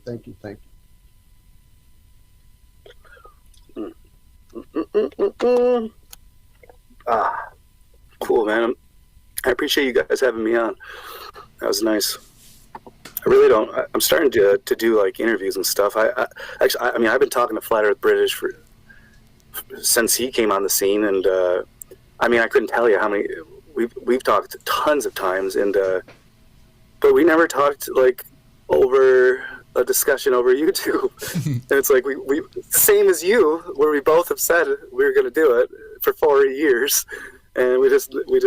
I mean, every time I see him, he's super nice. When he said you were going to be on, nice to see you, Dan. I'm sorry. Go ahead. No, it's just he's like, oh, nice to see you, Dan. It's good to see you, Dan. Hello, Dan, my buddy. I just love Flat Earth British. I gotta talk with him, and congratulations to him starting that historical group of people, which I'm definitely going to be involved with as well. Absolutely, and what they're doing I saw this morning a lot of the live footage she was streaming. It was great. It was really good. Absolutely great stuff. To tie up some knots that I left untied earlier was the Michael Cremo and Michael Tellinger. I was already into them pre-2012, and then Michael Tellinger came out of the Globe Earth closet of the Flat Earth, and so like if Santos Bonacci, Michael Tellinger is coming out, so we got a syncretive. Here we come, baby. Oh man, I mean seriously, that's huge, dude. Yeah. I mean, when I was publicly making Flat Earth videos in 2014, I'm going to tell you who was around when I was first doing it. The only Flat Earthers on the internet in 2014 were Dubé, Powerland, Wakey, Jay Henning Kalogia. He had like Flat Earth 2012, Flat Earth 2013, 2014. Nice. He went through, it was like a big long list, and I think he cleared them all out there a few years ago. Hell yeah. So Wakey, Eric Dubé, Math Powerland, and then Clues came out, and then Jaronism, and then Patricia Steer, Antonio, Nathan Oakley, Flat Earth British. What was his name? Allegedly Dave. Mm-hmm. John or Paul Michael Bales. Don't forget Tiger Dan. Tiger Dan. I'm like, there's all these Dans. You got Flat Earth Dan, Tiger Dan. Stars Are like, Souls. That's not fair. So, and then myself. I mean, that was and look what has happened since then. Look how they've torn down everything from the inside. And it's like, imagine if every one of us worked together. And if every single one of us worked together like we are doing right now.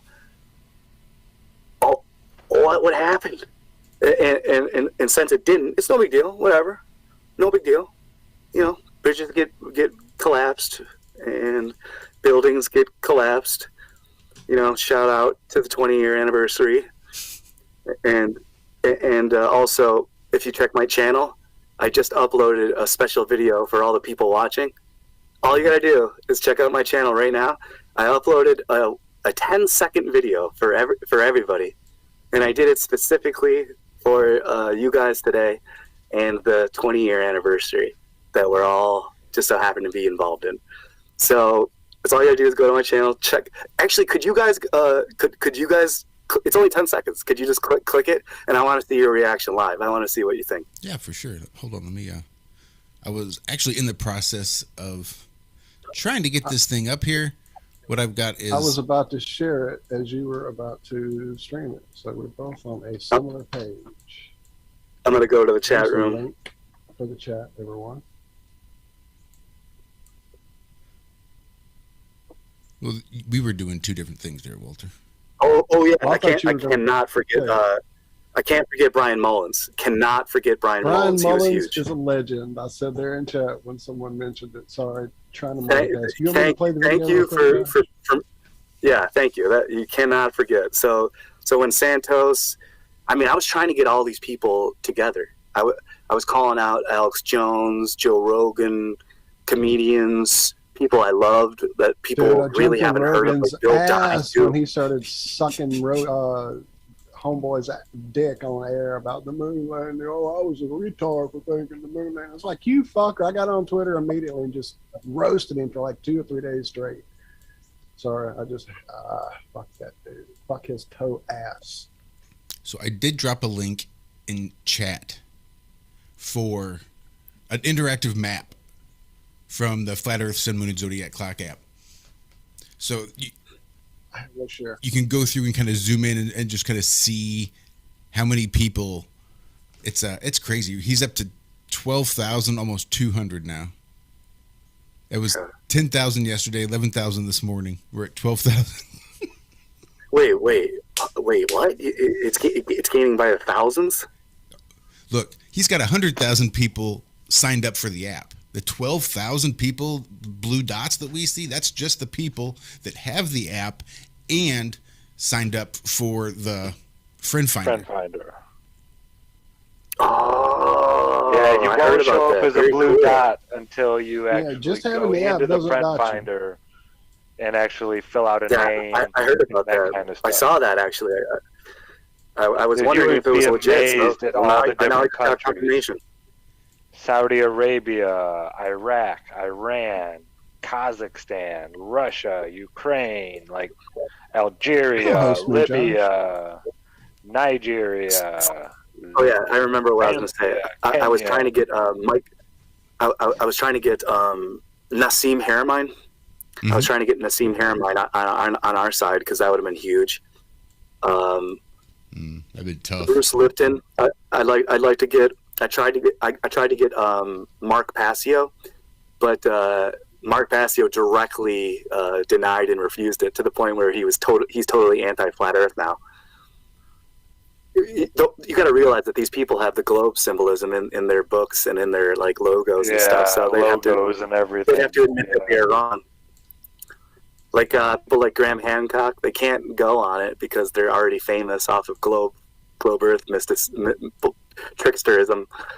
So it's like the Joe Rogan's famous hidden archaeology type guest, like Graham Pseudoscience Hancock. It's like he can't get into it, and people like Dr. Stephen Greer, people like but Mark Passio, he's directly anti-flat Earth now, and I know it's because of me. It's hilarious. The one dude who I love, his name's Bill Donahue. He's like a super religious guy, and he understands atoms and photons. He breaks down photons as well as Santos Bonacci does. And so I reached out to Bill Donahue, and he said he's been to all the observatories in the world, and he's viewed through their telescopes. And so the CGI simulation cartoon images that he receives through the telescopes have proved to him that the Earth is a spinning pear ball. And so I mean, honestly, that saddened me, like horribly saddened me. I was very sad. Like one of my supposed mentors is just he said, because my message was very polite and respectful, and he said, although I appreciate the time you spent in this message and like the respect you're showing me, I can't do that because of what I've seen in these observatories. And I was like, wow. I'm like, this guy is like, he's Bible freak. He knows every freaking verse of the Bible. And I'm like, show me one Globe Earth verse. Yeah, he just doesn't, follow it then. Those are the people that get me the most. So I mean, it tells you in your book, Sorry. Sorry. Yeah. This is going to be, No, this is the truth, and every man will be a liar. They say it right in the book. They're going to try to deceive you. This is the one world religion that they talk about in the Bible. Scientism. All religions still fall underneath it. It's not a religion to these people. It's, they believe it. So it's not like it's a religion. They think it's based on facts and actually measuring things and things like that, and it's not. We're not taught that. So yeah, it's amazing what they've done. You got to give them credit for it. What did he say? He said, it was like, man, it was like, it was sad, man. It's like one of your heroes just totally dismissing you, like you're like, oh no. Also, these UFO, these channeling type people who are like, they go like this, they go watch, they go like this, they're like, and they're like, and they do like they're doing all this weird finger stuff. They're like, their eyes are rolling in the back of their head, and then they're all of a sudden they change their voice, and they're like, right now what you are hearing is from the Sirius galaxy. So this is from the Andromedan galaxy, and you are hearing a transmission from an extraterrestrial from the future, and we are giving you messages to save your pathetic planet. For interstellar peace. Yeah, I said for interstellar peace. Yeah, I've seen some really crazy stuff out there. The Galactic Federation of Light. There you go. Have you ever heard of that one? Yeah. Oh yeah. You have. That was during my Nibiru days. Oh yeah. Okay. Would you believe it if I told you that they contacted me?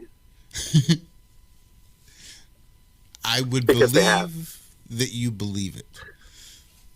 Okay, well, would you believe that I have witnesses and proof of telepathy? When I gave the phone to one of my friends to say, oh, you want to talk to this person in the Galactic Federation of Light? And then I gave them, which is a woman, I gave her the phone, and then she handed the phone to me within a minute, and she was like almost in tears and terrified. How did he know? How does he know this stuff about me? And this is back in my ufology days. When we were Hollow Earth, when the moon was a space station and there was Planet X gonna hurt the Globe Earth. But yes, sir. Yep, I remember those days. Man, apparently this is weird too, because wow, this ties to LSD as well with me. That's crazy. One of the very first times I ever took LSD on my own. Mid-peak climax, I go on Facebook, and I suddenly get contacted by, have you ever heard of CE5? I don't think so.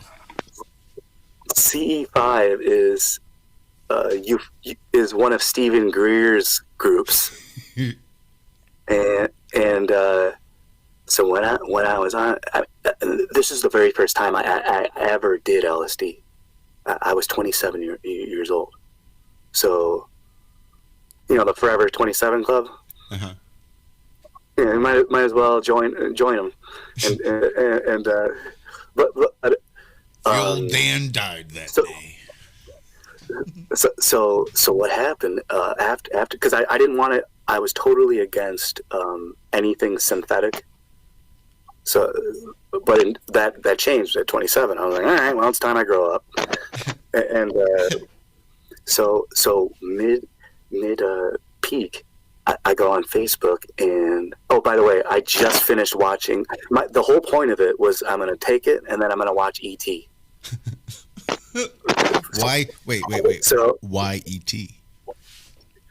Because I watched that movie as a kid when I was barely 5 years old, and I wanted to go back to my childhood and remember that movie.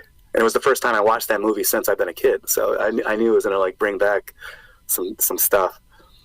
So I watched it, and by the way, the whole time I was watching it, I was terrified, and I couldn't believe how disgusting the government was fucking with the humans and with the ET. I was like, oh my! I was like, just leave them alone. I just want to be friends. Like, what's going on here? This guy Just here to eat M&M. I'm sorry, Reese's Pieces. He just wants to go home. You want to, and the Mandela affected the ET movie as well. The no phone, no phone. What did they say? Or ET no phone or something like Phone that. home. Yeah, so they switched it because obviously. Now I've confused myself. I don't even remember what ET phone home. That's what it was. Yes. That's what it always was. I watched that movie a million times. ET phone home. That's what he says. I watched it 8 million times, but when I watched it like that, I was seriously like mortified, terrified, to the point where I actually had to hug my buddy's dog. But to get back on track, so. Because the ET story is a huge part of this. So when I signed on to Facebook, CE5, which is Contact Expedition Level 5. CE5 is Contact Expedition Level 5. There's levels 1 through 5 of extraterrestrial or hyperdimensional entity contact. And the first level...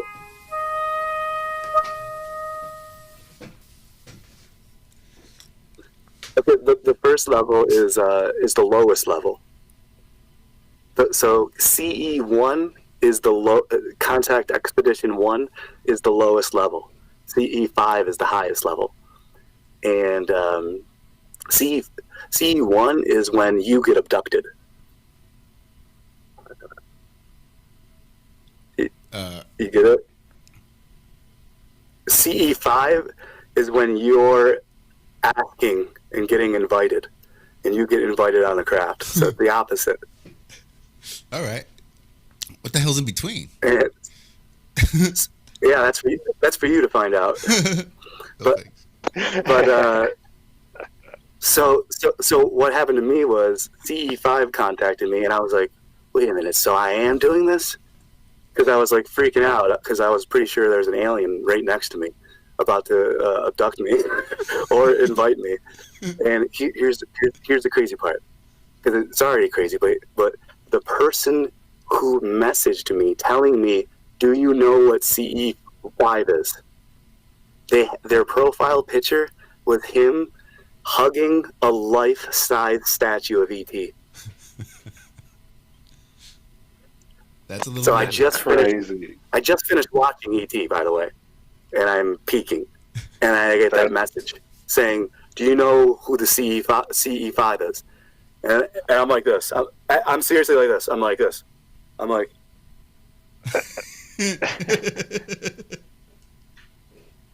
Like I couldn't even. I was so terrified that, because I figured that there was something in the door. I swear that the hallway door slid open automatically, and there's an ominous force right there.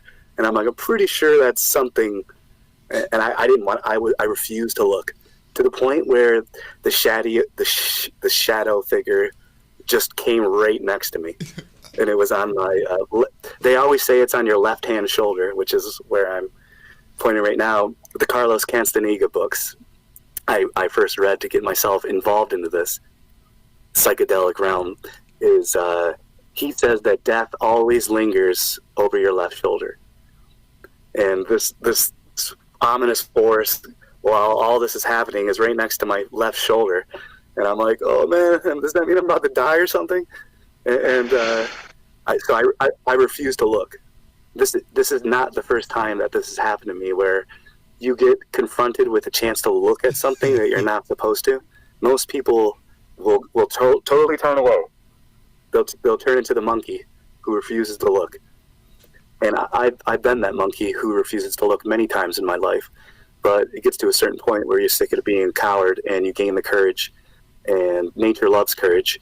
And so I started to look at the things that frighten me directly into the eye or eyes. And I've seen many different eyes and singular eyes and entities and it's it went away. Whatever that was next to me, it just went away because I guess I wasn't ready yet. Because CE5, I was reading the levels.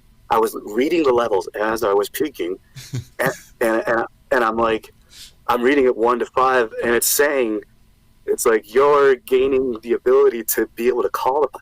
And I've been able to call UFOs or see UFOs in the sky since I've been a little kid. I can do it right now to this very day, and I can show both of you in person, or anyone in this chat room in person if you ever met me. On any clear night in the sky, I can show tons of UFOs, multiple at the same time going different directions. Now you'll say that they're satellites, but you don't know that because they're literally the definition of a UFO, unidentified flying object. So that's a lot to digest. Yeah, I know something is up there. Like at all times. And I also, sorry. I was just saying, yeah, at all times. I've seen some stuff, and I've never even talked about it. Just recently, I was watching jets go overhead through the infrared camera and leaving the trails behind them. Well, I saw these weird little orbs that were just like sitting in there, and I couldn't really get them into super focus, but they were like flying around the chemtrails. So whether it's man-made or, whatever from the outer realm, there definitely something is watching us at all times. Now, whether it's connected to that dark side, which I believe is there too, the shadow people, all that kind of stuff. Yeah, I've seen a shadow person. Scared the shit out of me. I was young, and it happened in my cousin's bedroom. And the next day, I told him about it, and he just looked at me. He said, "I know. Don't ever mention it again. I don't want to talk about it."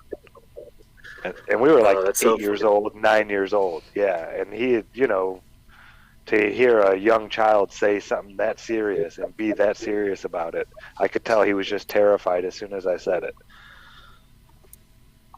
So yeah, they're definitely, I know that there's things, that could be standing in the room with me right now that I just can't see right now for some reason, but they're there. Yeah, there are the Carlos Castaneda books. They call it the Predator, and they say that there's always predators, invisible entities lurking, and they are constantly trying to attach to you, and you have to keep almost a 24/7 vigilance up against these creatures, and they make it seem like it's you having the ideas and the thoughts. Jerry Merzinski, he was a psychiatrist of schizophrenics, and he actually wrote a book on this. He knew exactly what the voices in these people's heads were going to say before they even said it to the people. And these were all people that never spoke to each other, but he found out that, like you're saying, they'll latch on to certain people. It's the people that actually listen to them and do what they say. I mean, they do it to everybody. You'll be driving down the road, and all of a sudden you'll have a weird idea. I'm going to go head on and smash into that car right there. And then you come to, and you're like, what? Where did that idea come from? Why did I just have that idea? Mm-hmm. That's them. Yeah. They do it to everybody. That's the predator. And there's certain people that actually act upon it. And those are the schizophrenics. Those are the ones that they focus on and stay there and are vigilant and are always around them, talking to them. Yeah, he did this for over 2.5 decades, I think 29 years. He studied these shadow people, the voices that schizophrenics hear. Yeah, we had him on a show a year and a half ago, something like that, 2 years ago. Well, I think that was one of my specific questions, Zach, and I don't think there was a connection between the shadow people of, like, the meth addicts that they were seeing and the voices that the paranoid schizophrenics were hearing. Because I think I asked him specifically. If You don't there got to was- be a meth addict because sober people. No, they're sober around. people. They're all there. Yo, hold on. Sober people meet these. Hold on. Sober people meet these shadow entities. So I mean, oh yeah, you don't have to call them meth heads. There's sober people that meet these entities. Well, it was meth heads that he was referring to specifically because there were two meth heads that were like almost doing it to see if they could see each other's shadow people. So they were like they were mainlining it, and they were driving around and out in the desert. So one guy was started sober, and then the passenger shot it until he could see fucking shadow people. So he asked the driver, "Oh man, you see him over there?" Driver's like, "No, It's like, "How about those over there?" No, don't see him. So then they switched places, and then the driver, who now the passenger, now he's mainlining, and now they're both fucking frying balls, and they're like, "You see it? Yep. How about those? You see? Oh yeah, I see them over there too." So that it was a shared experience with these shadows people, and yeah, it's only I say meth heads, not because anybody that sees shadow people isn't a meth head. That's not what I was trying to say. It was there were stories specifically to Jerry Marzinski that specifically referred to meth heads that I was referring to as well. Sorry. Henry had a lot of experience dealing with entities on many planes, here physically, astrally, lucidly. I mean, that's the part that Darren Dax, what's up, Dax? He keeps talking about it in chat there, that it's all, to me, a big part of the fact that we're all co-creating this shit together. I mean, that's a huge part of the Castaneda shit, too, the Castaneda, Don Juan stuff.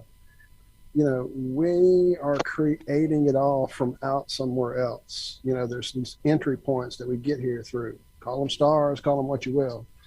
And there's also things that are here with us that are part of it. They're here naturally in this realm. We can't necessarily see them with our vision anymore, but we're in contact. They're in contact. They're always around. Some are good, some are bad. Just like people. There's many people with different ideas and agendas and thoughts and what they want to do and what they've got going on.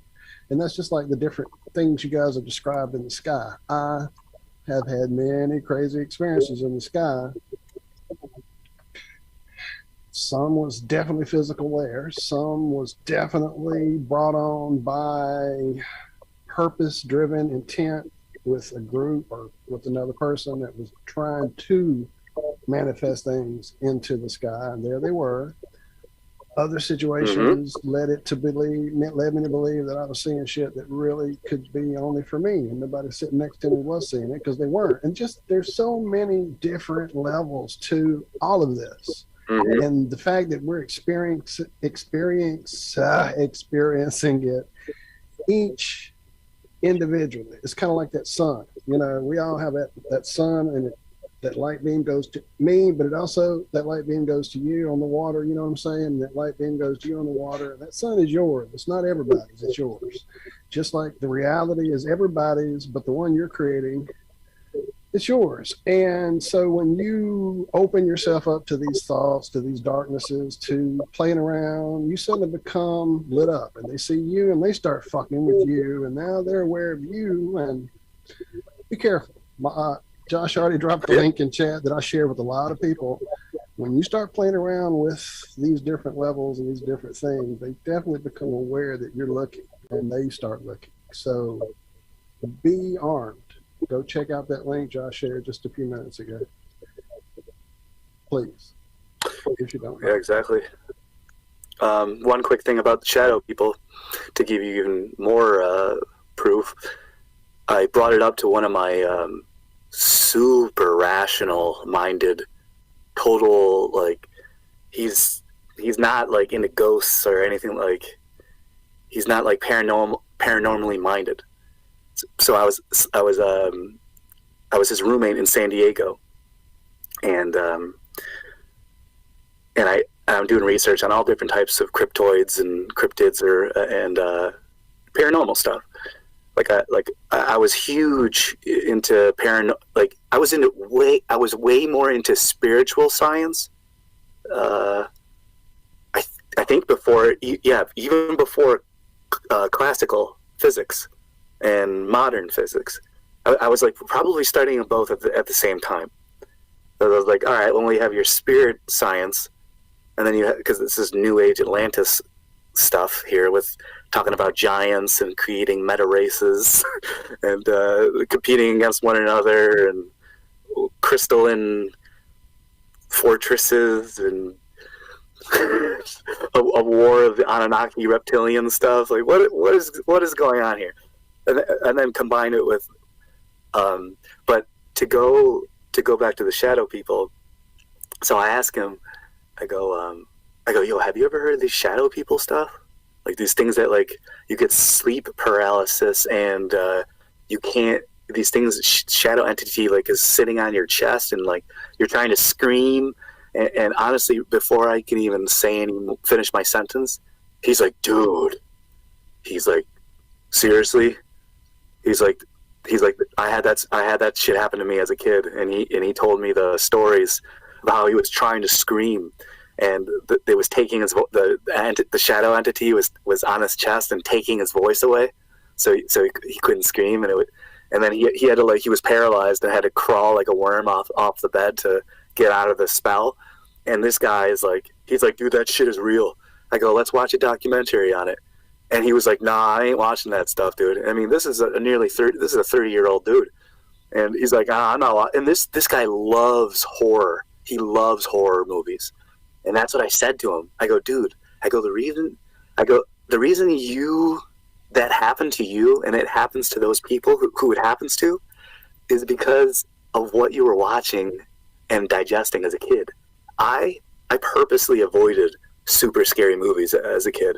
I only watched like kind of cartoon silly ones like Michael Myers, Chucky, Leprechaun, Freddy Krueger, Jason. I watched all those classic horror, but my buddy was watching like The Shining and It, and he's watching It as a kid. Of course, if you watch It as a kid, you're gonna grow up having shadow people on your chest. That's quite obvious, I think. I told him, dude, you're watching all these crazy, scary, murderous movies with ghosts and getting possessed. Well, lo and behold, now you have shadow people and you're getting paralyzed and you can't and you're scared and you're 30 years old. And dude, he has to leave the TV on every single night. I lived with him for years. He never ever turns the TV off. I'm like, dude, your brain needs silence. Do you understand? Like, you need to unplug your phone, unplug your computer devices, get your phone away from you. Turn your TV off when you're sleeping. Get orgone devices and surround yourself to suck up the EMF frequency waves, so it takes these cancer waves out of your life and turns them into positive potential growth waves. It's remarkable. So that was another little. Also, I've seen formations in the sky, the famous military operations Flying V. I've seen Flying V UFOs, where there's one in the middle. So it goes. Sorry, let me get there. So here, one in the middle, and then the two, and then the one on top, which is the famous triangle formation. Not only have I seen the triangle, famous pyramid triangle formation, oh Jesus, look at all these symbols, but I'm just telling you real life things that I've been involved with and seen with my own eyes. And I have witnesses, and they used to be my best friends. As a matter of fact, the one dude still is one of my best friends. His older brother just doesn't talk to me anymore. My very first UFO experience, one of them, was with these two dudes, Jason and Kyle. One of them is a corrections officer who works for the government. He doesn't talk to me anymore, but his brother does. And we both saw the same thing in the sky when we were little. We were barely 10 years old. I mean, they weren't even 10. I was like 11 or 12. They were the one was like freaking 6. The other dude's like 9 or 10. He was like a year or two younger than me, and we were looking in the stars in the sky, and we saw the Flying V formation, the famous V formation, and we all saw it. That's the famous Flying V that all the military reports. You can look it up, the Flying V formation UFO. That's got tons of stuff talking about it. And I've okay, to get back on track with the UFO. I mean, I was deep into a UFO phase where, first off, I just love showing my friends UFOs in the sky. I love that. I love doing it. I've done it to my friends, and I've done it with my family and family gatherings. I've shown my family members UFOs in the sky, and they're like, "That's just satellites." I'm like, I go, you could see. I go, you would not be able to see that thing. I go, look, there's an airplane going by, and there's an airplane going by with blinking lights. I go, these satellites do not have blinking lights. They shield themselves by pretending to look like a star. So they look like stars, and they move very slowly across the sky. And people say these things are satellites, but if you work with yourself enough, you can tell them to change directions. And these UFOs will change directions upon your command, if you have enough, I guess, constitution or whatever you want to call it. Every night I have a night vision monocle, and every single night I look up at the sky. It doesn't matter what time of year it is, as long as it's a clear night. I look up, I will see little dots that, like you said, they move real slow. But I can see them with the night vision, and I cannot see them at all with my eye. Yeah, they changed like 90-degree changes. It's not like an arc or anything. It'll be going, and all of a sudden it'll be like boom, like it bounced off something. Now it's going this way. So not only does it change direction, it totally changes speed. Yeah, and it changes color. Crazy. And it changes size, where it goes like this. It'll be like this, and then all of a sudden it goes, it's like this, and then it goes, and it goes from a tiny little light to it's like huge. It's like double or triple the size, and you're like, what the heck is going on? It's not a plane. I know what a freaking plane looks like. I know what blinking white and red lights look like on a friggin' plane. And a quick story real quick before we go on to the next topic. And when is there a commercial break or something like that? Well, we got about 20 minutes. We started a little bit late. We usually go till about 9. All right. Wait, so go till 9. I was trying to get to tell you, sir, if you need a bathroom. Yeah, we can take a break whenever. Something to drink. We could throw on some tunes by a good friend of ours who unfortunately didn't make it tonight. Or we could throw your video up if I could ever get it working. Oh yeah, I wanted to see your live reaction to the 10-second video. Surely, we can wait till you're back in. But like I said, if you take a break, we can definitely make it half a year. You should know this is as laid back a place as you've ever been. So I know Tommy, that flat fellow, finally put up the thing on his channel. I'm just a globe. Nice. I'm just a globe and nobody likes me. Tommy sent me something today. I need to reach out to Tommy and work on that. All right, well, let me just tell this quick little story before I go to the bathroom and get some water. Okay, sure. One of my ex-girlfriends, I love to show, if I'm with a partner, one of my relating partners, obviously we're gonna stargaze. I mean, we're gonna stargaze. That just is what happens. And so I pretty much have shown every single one of my previous exes UFOs, and they all have different reactions. And the one freaked out when I was in San Diego, close to the airport in San Diego. It's like a rich part of town in San Diego, and she lived in like a mansion. And so we're over at her house, and we're eating dinner, drinking wine, and so we're gonna have a dinner date on the roof of her mansion and stargaze. And I said specifically that I'm going to show her some UFOs tonight. And she's like, okay, she's excited. So we go up, bring sleeping bags, we got some, cheese and crackers, all the good stuff. And so we're watching the stars. Normally, I'm able to spot these things within minutes, seconds almost even. And 5 minutes passes, nothing. 10 minutes passes, 15 minutes passes, nothing. 20, half hour. I'm like, what's going on here? I'm like, this is one of my go-to moves here. And so we're just sitting, and then we're just cuddling and looking at the stars. And so now I start doing my secret techniques to be able to see these things better in the sky. Just techniques I've learned growing up or taught myself. And one of them I'll tell you, and it's you close your eyes with force and veracity, like this. You squeeze your eyes shut as hard as you can, to the point where you can almost like see colors, and then when you look back at the stars at the same exact spot that you were looking at before, suddenly your peripheral vision and all you're able to see way better. Just trust me. Just do it tonight. Go out. That's all you have to do is squeeze your eyes hard for like 15, 30 seconds. And then first look at the sky first. First look at the sky. Get your bearings straight with the sky first. And then do that with your eyes. Then look back up at the same exact spots. You're going to be able to see more stars than you ever have in your life.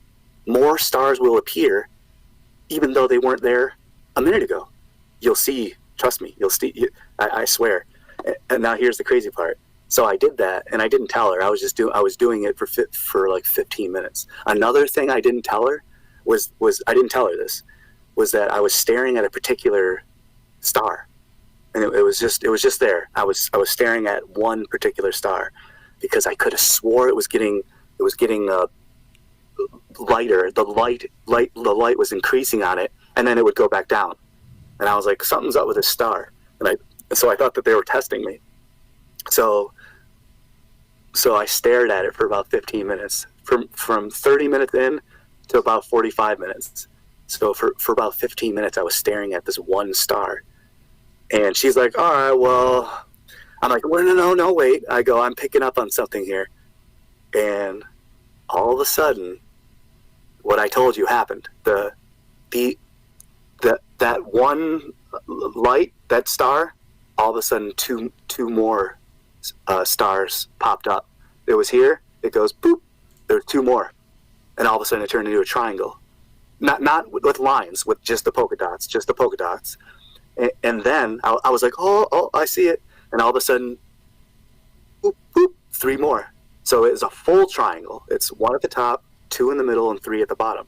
So it was a full triangle. So I'm staring at that, and obviously, okay, I was right to stare at that one thing for 15 minutes straight. It's a little test. It's like, all right, we'll see if you can pay attention for this long, and it's like almost like a reward. You're like, all right, you passed the test. Now we'll reveal ourselves. So that happened, and I told her to look. I told her to look at it, and she wasn't really impressed. She's like, oh, that's just a constellation. And I'm like, what? I go, this is not a constellation. I go, wait a minute. And then all of a sudden I seen something that almost scared me. I did my eye technique again. I did it again. And when I did it again, dude, there were hundreds of UFOs behind that thing. So behind that that constellation triangle thing, suddenly there were, it was like this. They were like this. There was tons of them. And they were all different sizes. And I told her to do what I just told you to do. I go, you got to do this eye technique. She did it. She started screaming, ran off of the roof and ran inside without me. So that's just another real life story. And I also didn't tell you about what happened with the Galactic Federation of Light contacting me. I only told you about the CE5 and the LSD experience. So I didn't even tell you about the Galactic Federation of Light and my contact with them. So this is only my UFO stuff. And I haven't told you about the Galactic Federation of Light and that whole rabbit hole, which is totally insane. I actually talked about it a little bit on Patricia Steer show when she interviewed me in 2015. But I never really got into it further because it's too complicated and it's too insane to believe, especially with my best friends. Even my best friends have a hard time believing it. How did I miss you on Patricia's show? I don't remember you being on. I could have. I would have thought I'd remembered or known or had watched it already or something. Strange. Oh, well, I predicted that she would delete the interview, and then she did. So I saved it on my channel. Gotcha. Were you, yeah, I'm good at those prediction things. Were you SubGeniusing it up? No. It was a totally respectful interview between both of us. Just years went by, and then, stuff happened. Yeah. Stuff generally does. So, but yes, so get some water, and I hope that's a lot. That's a bunch to let people ruminate on for a couple of minutes. They're all chatting about stuff in the chat. Right, experiences. Aliens, all the different stuff people have seen. We've said it and do it. We've said our chat, it could be a whole show its own, and literally, that's where we find a lot of the guests that come on and share their stories, because these guys, I mean, we've had an extraordinary amount of trolls in our chat tonight for us. We really don't usually deal with that. And it really brings home the quality of people that we have that come here as family. We jokingly call them family and Iron Scout. Not jokingly, lovingly. It's true and from the heart. But when we say this is family, you guys are just amazing. You bring new stuff to me every time I go look up something you're talking about in chat, and commenting on things that Dan's been talking about. And it's just, man, it's great. It's great. And I know that's where you came to us from, friend. You've been around forever. I remember seeing you way back early and mentioning the SubGenius name, and how it was like, yeah, that's an awesome name. So, it's just amazing. Thank you, guys. The chat is amazing. Love y'all. Love y'all. Well, it's no coincidence the trolls are showing up when the Discordian Society, the Church of the SubGenius. I know, it is interesting. But yes, sir, you were definitely family, and once you've been here, you can't ever not come back, right? You have to come back many, many times. Yeah, no, the door never closes. I'm getting more and more involved. Nice. Well, I've been seeing a lot more of you lately. It's good. Yeah. And to be That fair, you're back, man. the door never really fully opened. There's a bit of delay. You might notice that we kind of step on each other a little bit during. Well, we kind of do it every show, but this show might be a little. Dan is actually on Telegram, while we are on Zoom. So And that's causing us to step on him more than we normally do. There's a bit of a delay there. Yeah. Oh, okay. I got you. That makes a lot more sense now. I can see that 1 second delay that was happening. Yeah, I got it. It can definitely cause, issues. So, sorry. And I noticed it the first few times I finished talking, and it took you a minute to answer me. I'm like, oh, so that's what's going on. That's why I'm not seeing him on the screen with us. And I figured it out, but I didn't bring it up on the air. So, well, and to be fair, I've noticed on several shows that you have, that's kind of a common theme, that you're just like, all right, look, shut the fuck up. I'm talking. Stop interrupting me. Everybody. I think there's a lot of alcohol. I have been known to do that sometimes. But I'm not gonna. The most I'll do is I'll go, hold on, I'll say, hold on, let me get this out when I really need to get something. Can I finish? Can I finish? Sorry, can I finish? I'm finished. What was that last one you did? Commander Lou? Is that who that was? Not the last. One of the last shows you were on. Yeah. Commander Lou reached out to me, and shout out to Commander Lou. He's a newer Flat Earther. He's got the Crater Earth thing down, and that the crater, the whole crater stuff. Oh yeah. If Lucas was here, he'd be going, "What? I love Lucas." No, I'm just kidding. Lucas does not love the crater Earth. Yeah, so I don't mind. I juggle all these cosmologies. Right, I use the exactly. it's called the multi-model in physics. It's the multi-model. You have to look at all of it. Because obviously the shit they fed us is not it. That don't work. And some of those pieces fit pretty fucking nicely, especially the ones when you start throwing in the airplane distances, and yeah, it starts getting pretty crazy. So quick shout out to Stan Wingfield. I did see your $2 Canadian super chat thank there. Thank you. I missed that again. I was going to say it and I forgot. Too much going on. I had it up on screen and cleared it off before I got to say anything, and then realized it. I'm like, well, now I don't remember what it was because it'd been sitting up there long. It was a cool. I had to go back and find it. Pear. Yeah. Of course. What else would it be but a pear? I mean, that's what we're living on, right? Because something that spins would naturally bulge below where the spinning equidistant point would be. It would bulge below that because. Would that moron say it's a little chubbier? A little chubbier on the bottom. A little chubbier towards the bottom. Yeah, see, I'm going to go to jail for fighting Neil deGrasse Tyson, by the way. I'm going to start fighting these people. Yeah, I'm serious. You have to record it. I called this a long time ago. Someone's Neil deGrasse Tyson, bitch. They're going to record themselves just going up and spearing Neil deGrasse Tyson, like walking down the road. That's me. That's what I said. So this is what I'm gonna even do Joe Rogan too. I might get my ass whooped, but I'm gonna still try. and see, like Logan Paul, I did want to fight him before he turned into a boxer. So now I don't want to fight him anymore. But so I did want to beat the shit out of Logan Paul, but then for trolling the Flat Earth convention. But then, he became a good boxer, so I don't want to get hurt anymore. So I'm only going to fight old people like Bill Nye, Joe Rogan, Neil deGrasse Tyson. I'm just going to fight old scientists. Yeah, Logan Paul gets the strongly worded letter.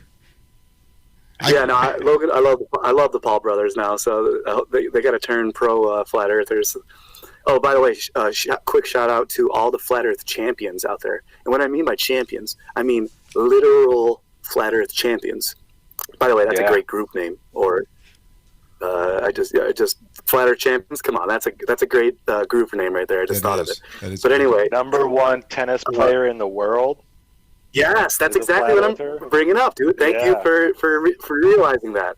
So shout out to Djokovic, the legendary #1 tennis player in the world who's a flat earther, one of the most popular flat earthers that we have on the plane.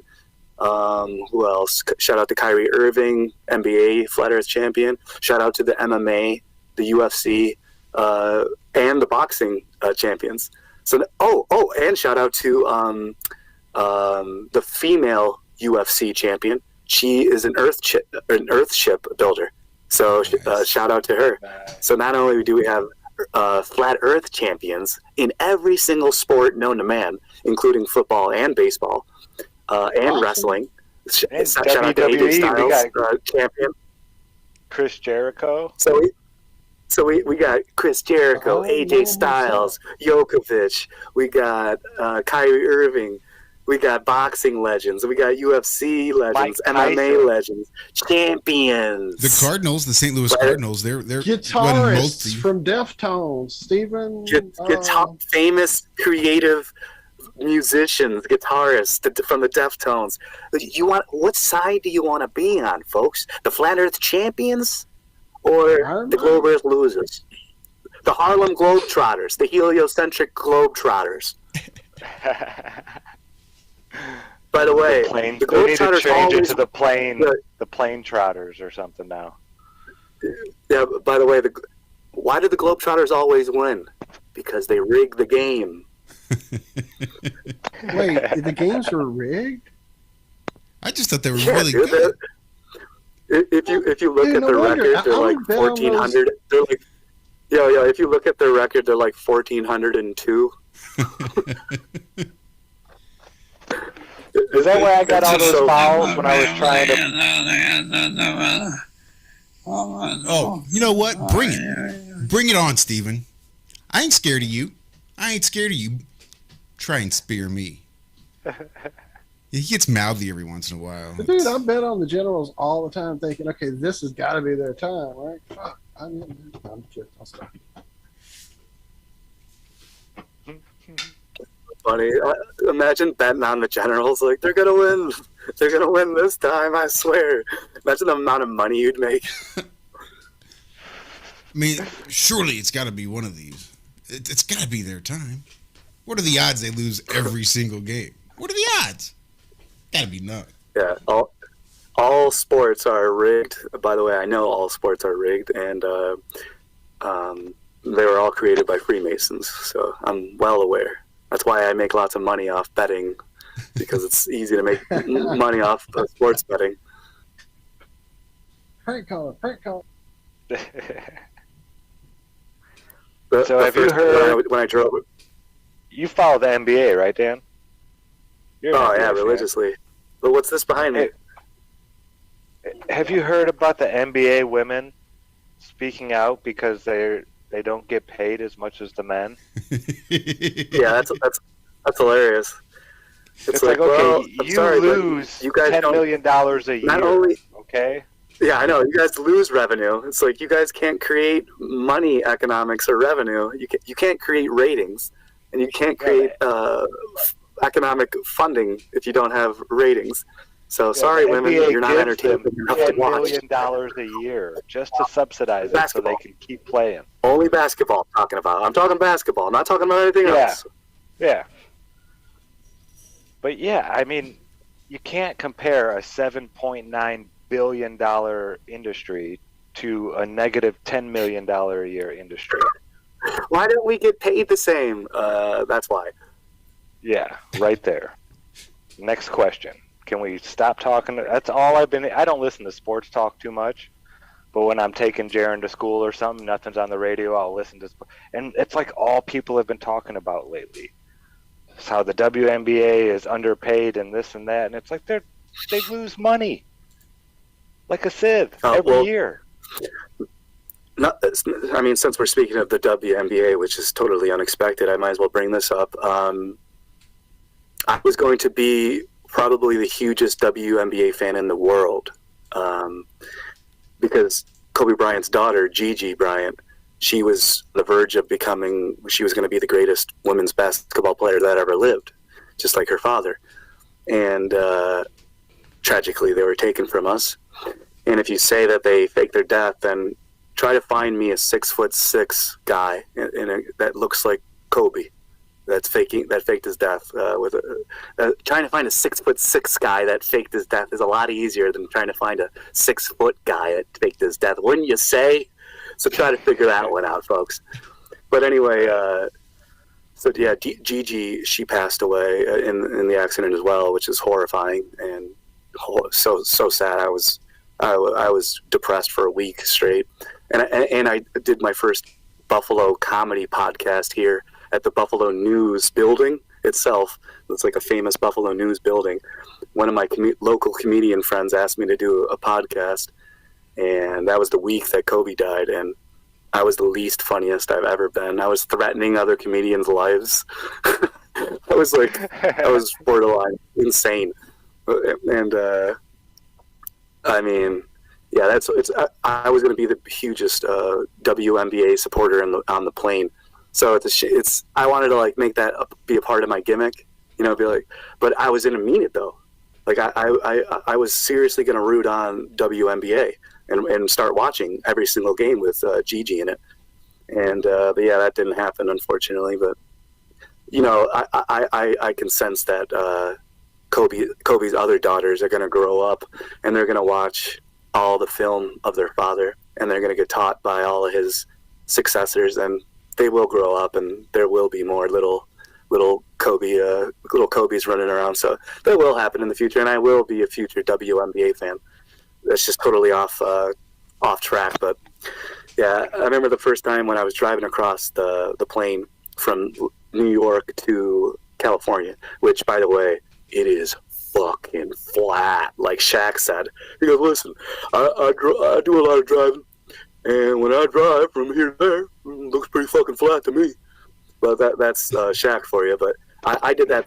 I did that too, and that shit's flat. Like, that shit is fucking flat. When you drive from New York to California, you put into perspective how many miles you've driven. You go, I just drove fucking nearly 5,000 miles. And I go, how do you have entire states that say when you enter the state, welcome to the pancake state, like Kansas or whatever, the flattest state in the world? And even though it's not, there's other states that are literally flatter than it. Yeah, I think Kansas is like 5. But yeah. Yeah, I know. But it's that I did that. I did that in 2009.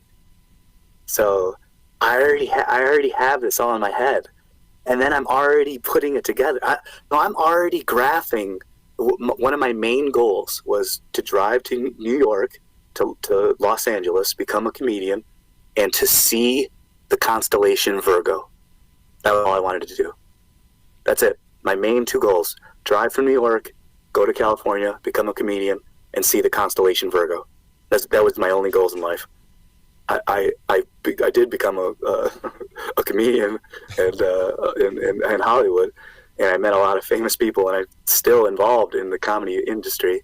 The horrible death grip of the succubus, heliocentric, demon-filled, satanic, dark arts of comedy business. And so I didn't get to see Virgo, the constellation, but that was my goal. And also how flat it was. I was thinking, how many flat states does it take to put against, how many flat states do you need? It's literally 1,000 miles, a chunk. So how do you have 1,000-mile chunk of flatness, and then next to another 1,000-mile chunk of flatness, and then next to another 1,000-mile chunk of flatness? I'm like, how many miles, thousands of miles of flatness equals up to a ball, the curvature-wise? Also, another thing I didn't tell you before I have to go to the bathroom is I grew up next to the Great Lakes, one of the wonders of the world. So I grew up next to Lake Erie. I'm able to see Canada across Lake Erie from New York to Canada. I can see 50 goddamn miles across to the buildings on the other side, which are not tilted. They should be tilted. If the Earth was a ball, there would be physical curvature that you would be able to physically see. The buildings would be tilted. You would be able to see tilted buildings somewhere, somehow, using long-range photography. There is no doubt about that at all. That is a number one proof. If using long-range photography, if you're able to see, if you're not able to see tilted buildings at all, well then how could there be a curve? There has to be tilted buildings somewhere. You have to be able to show that, because it would get to a point where, well, the Earth is too big to. No, that's not true. You admitted that you can see that there's a curvature. So if there's a curvature, then you can use a capability to see. No, well, if you can't see beyond the horizon point. Yeah, I know. Their vanishing point. That's what we're saying. So you're agreeing with us now. So it's like they're all types of confused. But that's one of my main proofs is I like all these things. They were there set in the stars. I was already studying the Earth, archaeology, fossils, evolution, dinosaurs. I was obsessed with dinosaurs. I was obsessed. I'll get back to that when I get back. I do need to go to the bathroom. I'm sorry. No, you go. We can fill, no problem. Do your thing. Yeah, there's a lot of synchronicities here, syncretism happening. Walt's a ufologist from way back. Oh yeah, he was there on the public television station doing shows, trying to figure out why he's not making $1 million like everybody else doing television. I'm here. I'm on TV.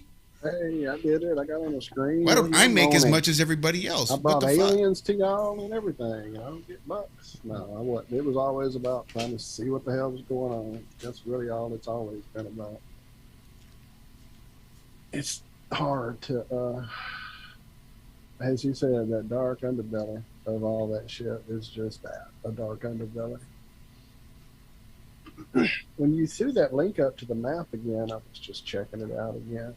And yeah, it's been growing literally since this afternoon. What's the number now?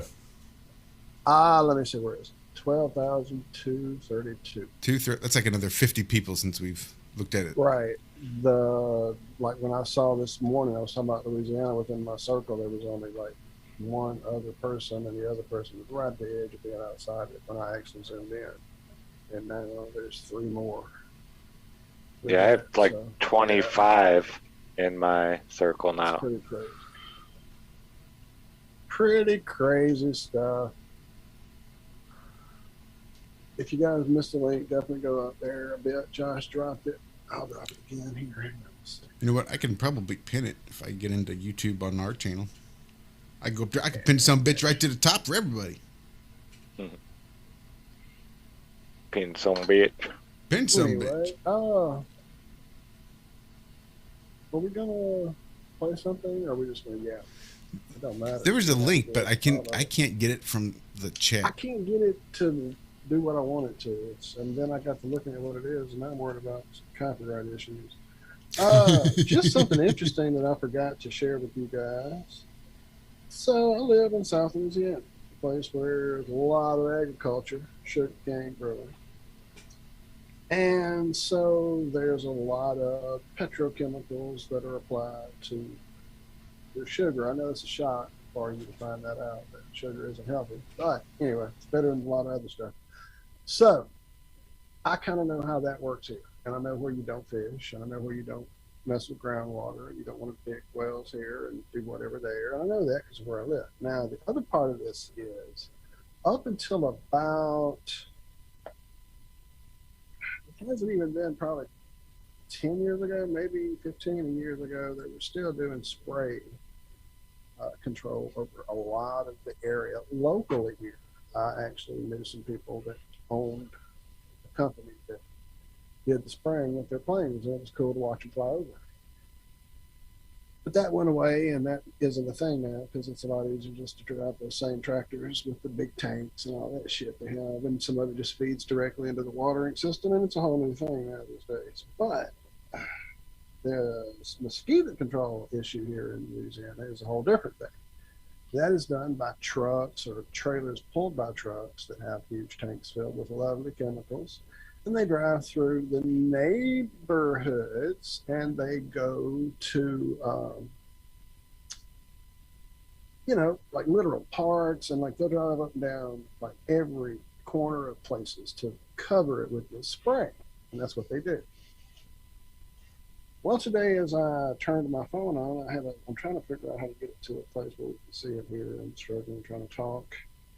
Multitask, you guys know I don't do that too well. I will send it to, I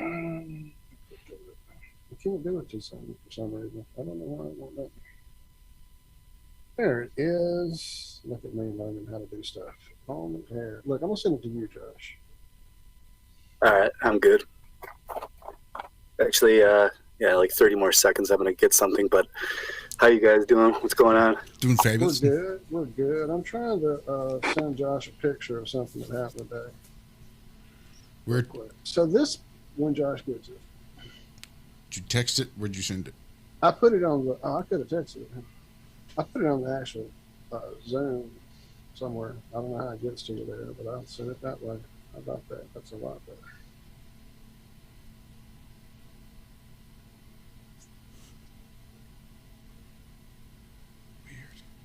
So there it is. It's coming. It has. So we do. I'll read it to you guys real quick. This came up as an emergency alert, just like the ones you get from the like president or whatever, the storm people, all that, the Amber Alerts. That's how it came up on my phone over everything. It took over my phone to tell everyone that at 7 p.m. on 9/11 in the Assumption Parish area, they're going to do an emergency aircraft-based mosquito control flyover, which will include Bayou Foch, Libertyville, Parish Line, Belrose, Napoleonville, Pier Park, Bell River, and Bayou LaRousse, whatever.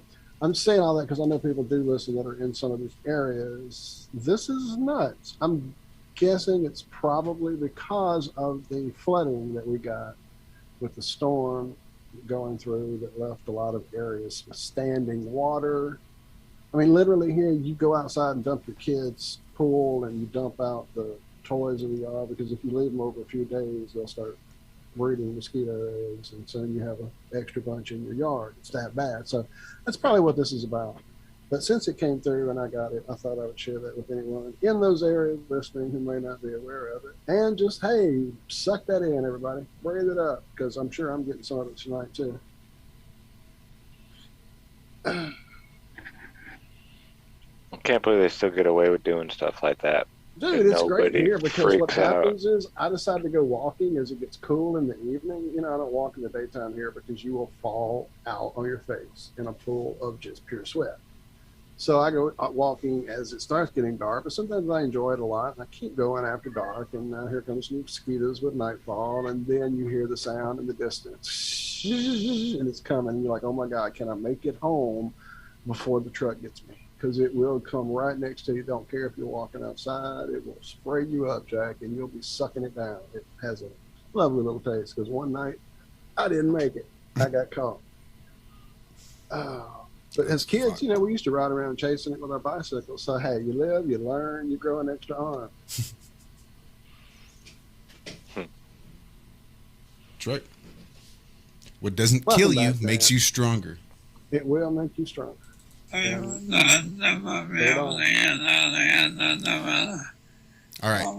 I know. Okay, what doesn't kill you makes you stronger unless you have a degenerative disease. Thank you, Stephen. Always correcting me. That's right. ALS is a killer. The slow, silent, deadly killer. All right, gotcha. Well, unless you have a major love for science, then you can live with it for like 60 years. Like 60 years, right. Then you get to be the one guy that gets to change the shape of your face and your teeth and do all that stuff and turn younger and do all sorts of really cool stuff like that. And be the one person that manages to live for 60 years with Lou Gehrig's disease. Good job. Fucking insane. I'm telling you.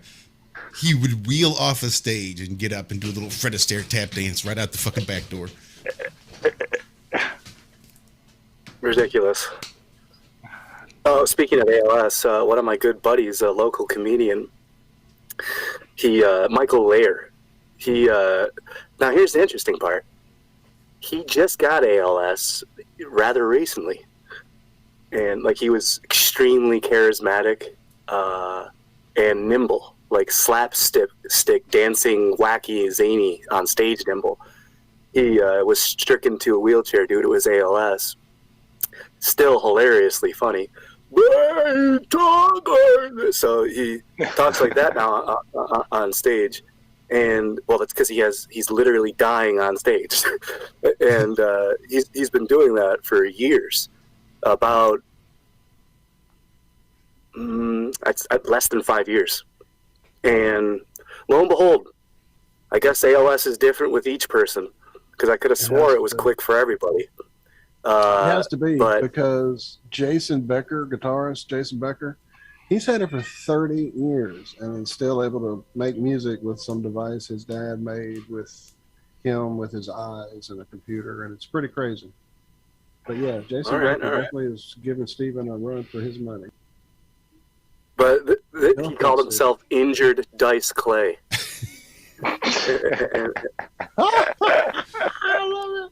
There's a comedian out there named Josh Blue.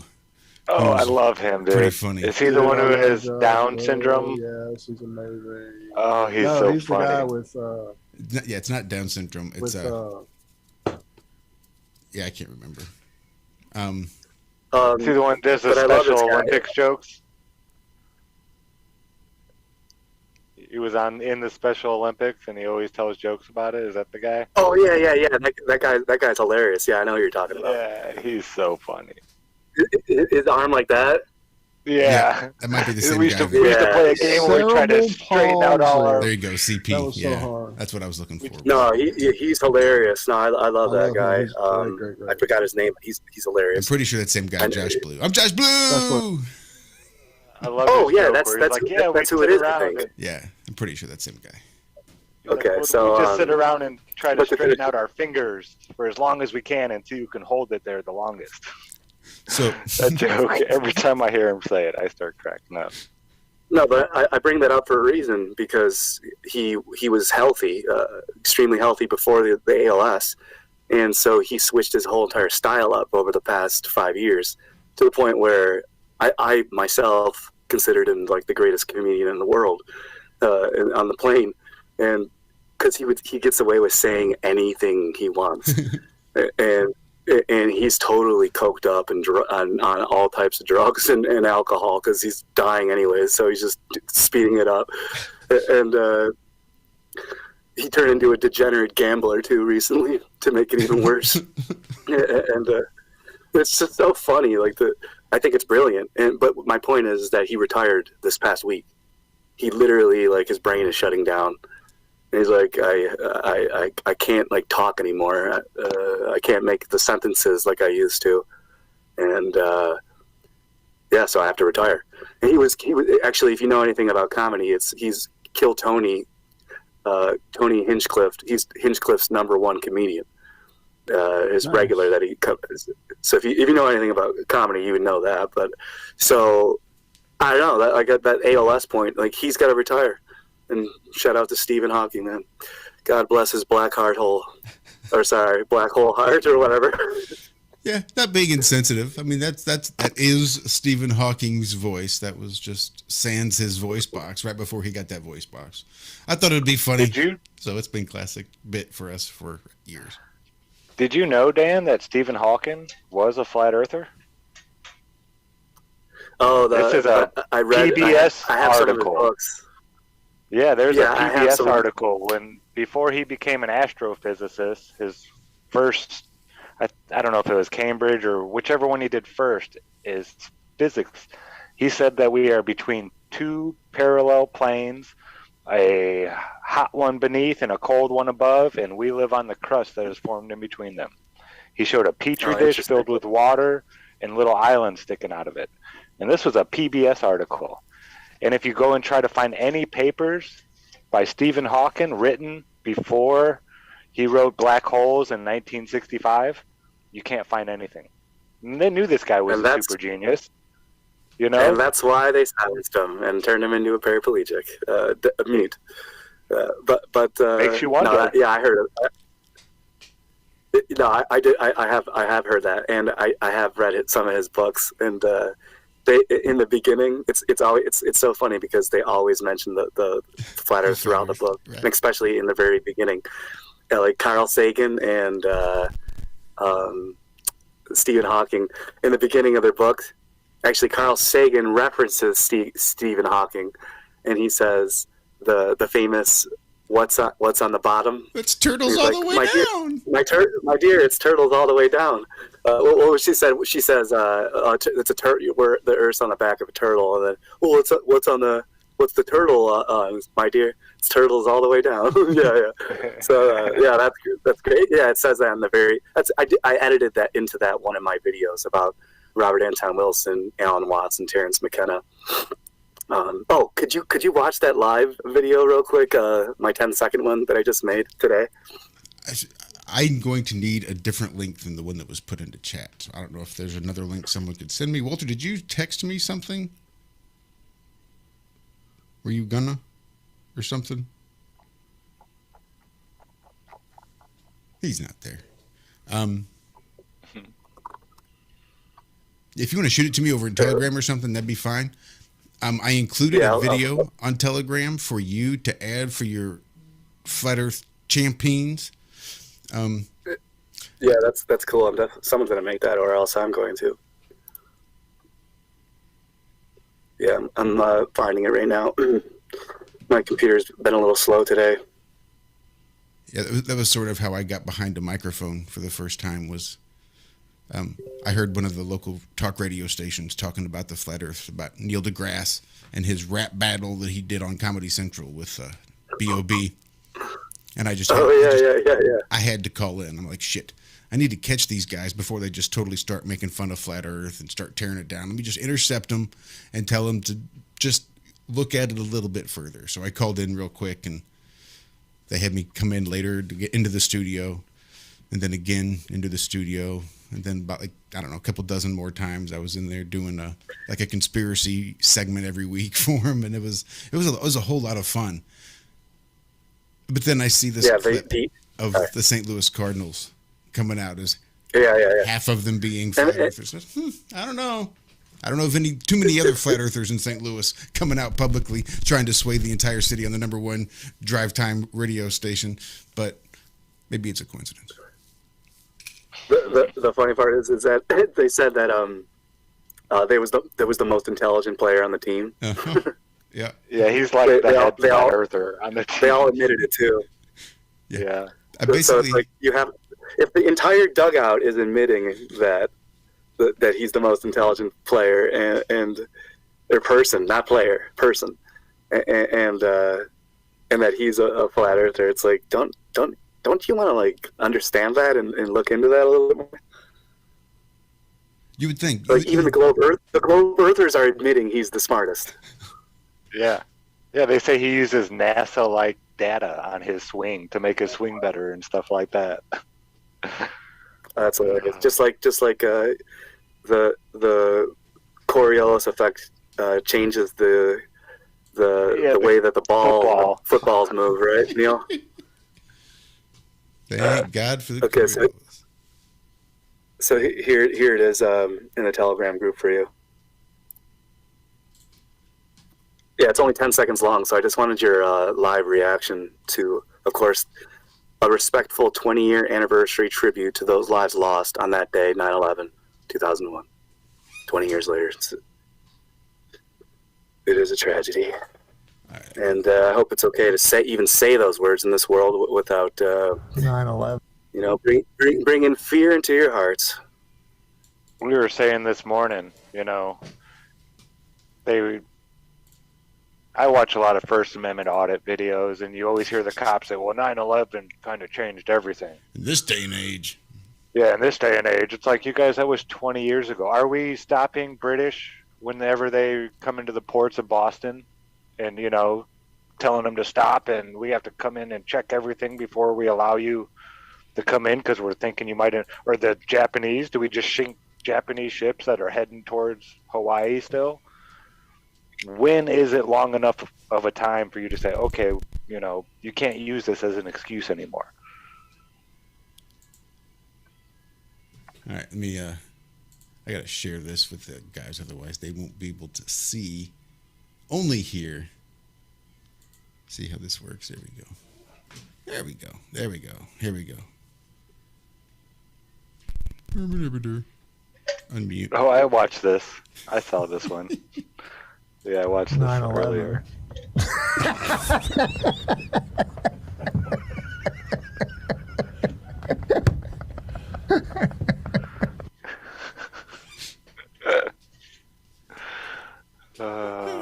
That about sums it up right there. That's right. Laughing like it's George Bush on 9/10. Yeah, it's just 10 seconds long. Just, that sums it up. That sums it up. That's it. You remember that South Park song? Where were you when they built that tower that ladder to hell? And then there's 9/11 in there, yeah. Yeah, he's like, he just kept, I don't want to say it over and over again, but that's what he just kept singing it in the song just to make people give him money. He's like, it's like, it's just like a patriotic song about that. And he's like, did you think it was kind of cool, or did you think it was pretty gay? So we've got requests to play it again because it was pretty quick. It went pretty fast. Oh, awesome. Yeah, let's try that again.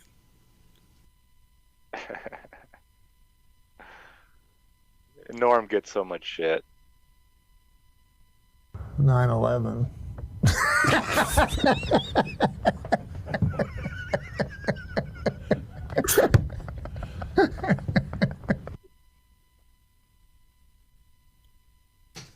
Could you do it one more time? Hell yeah, I can. 9/11. Okay, it's getting funnier. Also, you can see the turtles all the way down All the way thumbnail down. in the background. Did you see that? 9/11.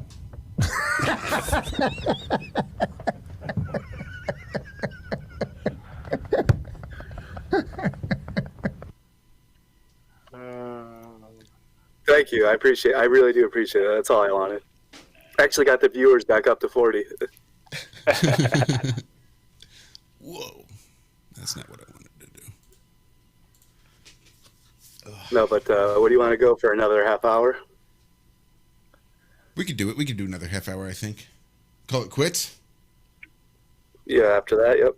Yeah, it's been a hot minute since we've even gone this long. We usually have been pretty good at keeping it 3. So who's your,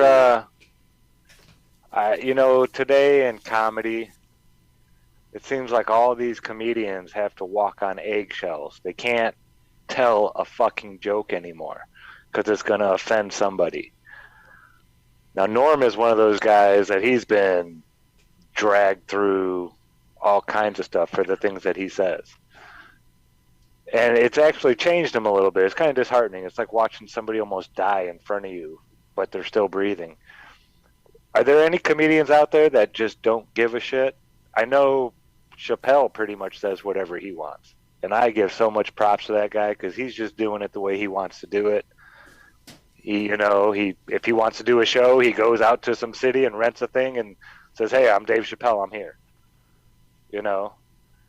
But there's so many comedians that just, it seems like they're on a leash all of a sudden. The last 5-6 years, it's just I can list a whole bunch.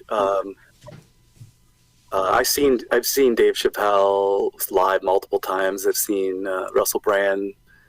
I've seen Jerry Seinfeld. I've seen Mitch Hedberg before he died. Actually, like a month or two before he died, I saw Mitch Hedberg. He's like one of the most legendary comedians of all time. So that just goes to show he died in like early 2000s. I've been involved in the comedy game and loved comedy pretty much my whole life. I mean, George Carlin and Chris Rock were my two first people that I got exposed to. But people who are currently alive and who are saying really funny things and horribly Lenny Bruce type offensive stuff is there's a podcast called Come Town with these 3 comedians who say really funny stuff, and they're all 3 different comedians and they all have different points of view. The one main comedian on that, his name is Nick Mullen, and he's gone totally down the rabbit hole except for the Flat Earth. So if I got Nick Mullen on my side, which is what I'm working on right now, because I need more Flat Earth comedians, especially funny ones. So like Owen Benjamin is the 4th Flat Earth comedian, by the way. Eddie Bravo's the 3rd. Powerland's the 1st. I'm the 2nd. Eddie Bravo's the 3rd. Owen Benjamin's the 4th. Although, and so there's not many of us. Listen, there are, like I said, there are Flat Earthers who I've done Flat Earth stuff on stage. There's Flat Earthers, comedians, Globe Earth comedians who come up to me after the stage and they're like, who are known, like who are literally famous, and like not to you guys, but they're famous in the comedy world. Zoltan, Taylor Tomlinson's super famous. She just got interviewed by Bobby Lee on his podcast Tiger Belly, and I was in the competitions with her and another Flat Earth comedian who hasn't come out of the closet, and so I'm going to start like interviewing Flat Earth comedians who are not out of the closet to get them out of the closet, and so create a bigger war with the Joe Rogan comedians and all the Flat Earth comedians, because I have personal stories with Joe Rogan and wearing a Flat Earth shirt and totally fucking his day up. And like his eyes are bugging out of his head. He was like, "You know, does that Joe Rogan? That's the Joe Rogan." Like you just saw a badass Kimura right there in the middle of the fucking octagon. So if he would have, I would have fought him right there and got kicked out of the comedy club at the Comedy Store. I would have got the shit beaten out of me, but it would have said, "Flat Earther attacks Joe Rogan at most famous comedy Hollywood in Hollywood, comedy club at Hollywood." How tall is he? You guys, he's as big as my leg. Is he really only about this big? He's Toe Rogan. He's as big as my leg. He's 3 Rogans tall, which is barely 3 feet. So it's not. Yeah, I'm not scared of a midget that knows jujitsu, but he would be quite formidable. But Nick Mullen is one comedian that I love. Nick Mullen. Look, if you want pure, unadulterated comedy, Nick Mullen and Come Town. He's banned on pretty much everything as well. So you got to find him on his Patreon or on YouTube. How long do you think it's going to be till we see comedy crawl out of this, political correctness hole? Within 1 year. Within 1 year. I'm hoping, man. I can tell it's already getting a little bit better with the movies that are coming out. It seems like even the big blockbusters are leaning away from all the political correct crap that we've seen over the last decade. They're not like pumping it into every movie, like every other line, something about, oh, you need to be, kind to people's feelings and emotions and blah, blah, blah. I'm not seeing as much of that in the new stuff. So, yeah, I'm hoping you're right, man. I am so sick of all this nonsense. Yeah, I was just about to mention before, but I got sidetracked. Norm Macdonald and Larry King talked about Flat Earth in 2013 interview. I see Elliot Hall saying the same thing there in chat. Yeah, Elliot's he's a good friend of mine. I forgot to mention that. I was going to. I got sidetracked, but I'm thankful he did. So thanks, Elliot. Shout out to Elliot Hall there. He's a Texas flat earther. Nice. A lot of flat in Texas. Yep. I got this gifted to me earlier by the lady at the estate sale. She said it was her father's, and he put it in his home library when he finally got together his thousands and thousands of books. Awesome. It's like super old school picture of a family together, and it's like perfectly framed. It's super professional. I think there's like secrets inside here. I can I can hear something. I can feel something. I'm considering opening it up. Treasure map on the back. Right. Dude, I feel like that's what a book guy would do, because that's what I would do. Absolutely. I definitely good place to hide put some stuff. secrets back there. And it feels heavy, and there's something like shaking in there. I'm opening that, man. Hell yeah, you could save the Goondocks. But Earthships is another thing that is another bridge I built, and that there was no other Flat Earth talking about Earthships until I was the one to bring that up.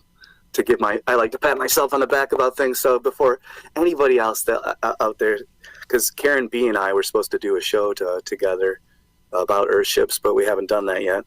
But we should do it soon. I mean, it's freaking Earthships, and I've now there's Flat Earth ships, and there's Flat Earthers that are Earth shippers. Yep.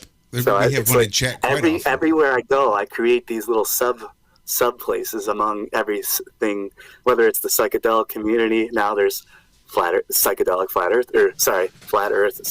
people, or you got the Church of the SubGenius. There was they were hollow earthers. Now I'm converting them to flat earthers, and it's like not converting. It's just so happens to be that's the way it goes. The Discordian Society, well, they have flat earth stuff in their holy books. So it's already written there. And same with the SubGenius, as I already showed you. So if everywhere I go, I'm showing there's flat Earth material everywhere. It's been there since the beginning of time, thousands of years ago. Apparently, what word is 7,000 years old? What word is that? Matrix, which is coming out soon. The Matrix is apparently a 7,000-year-old word, which is it was in the Bible multiple times.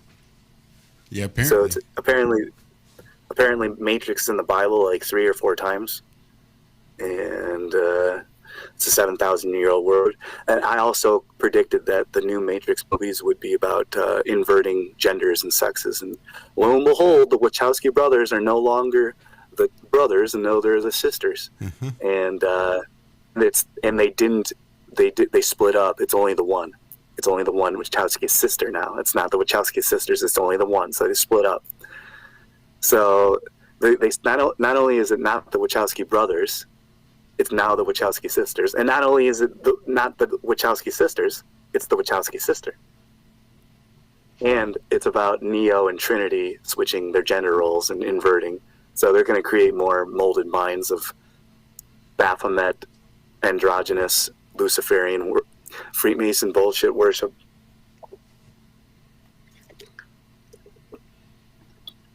Yeah, so that it looks horrible. They have a young Morpheus. My God, looks awful.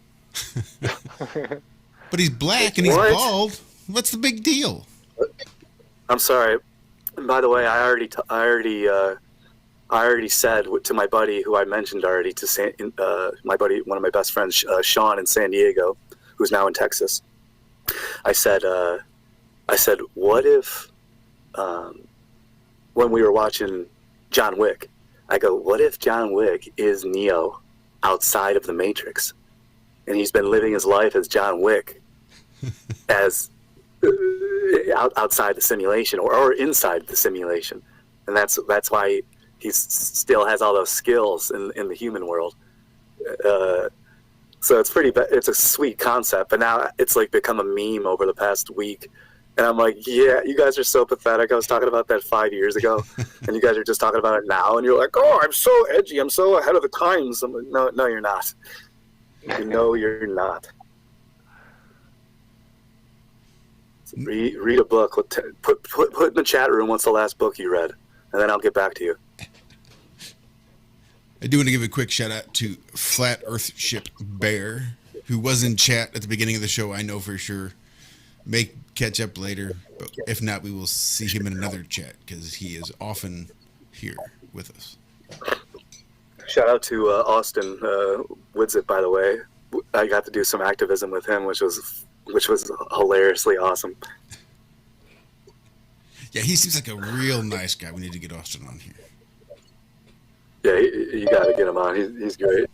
Dude's got a motor mouth. Once you let him get going, it's great. And it's a motor mouth of encyclopedic facts.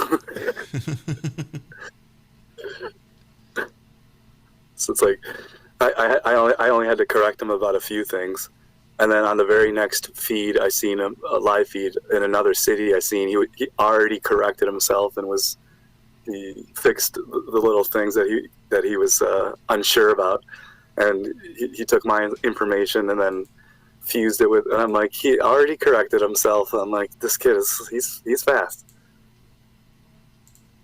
Yeah, he's great. I was so happy to see him take to be like basically like your yes, that's what you should do. Yes, that's yes. Good, praise Bob, praise Bob.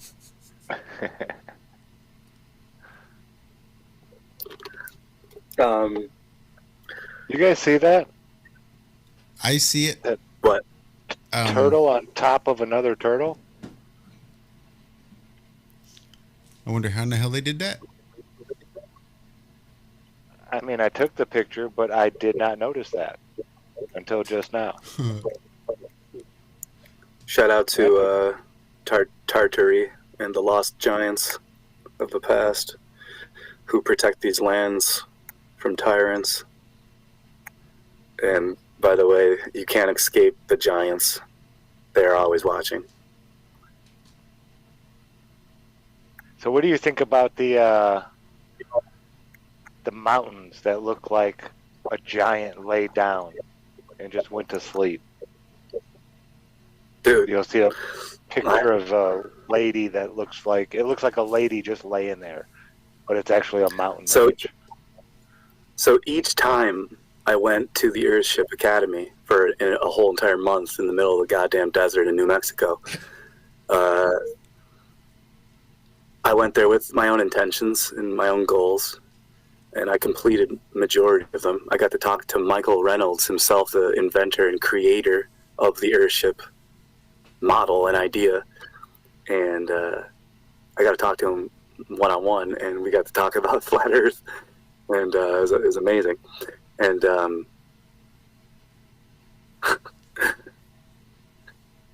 it's just so funny. His infinite. I was like, where? I go, because in one of his pictures, it was like a circle, a globe, but then it evolved and it changed into an infinite plane.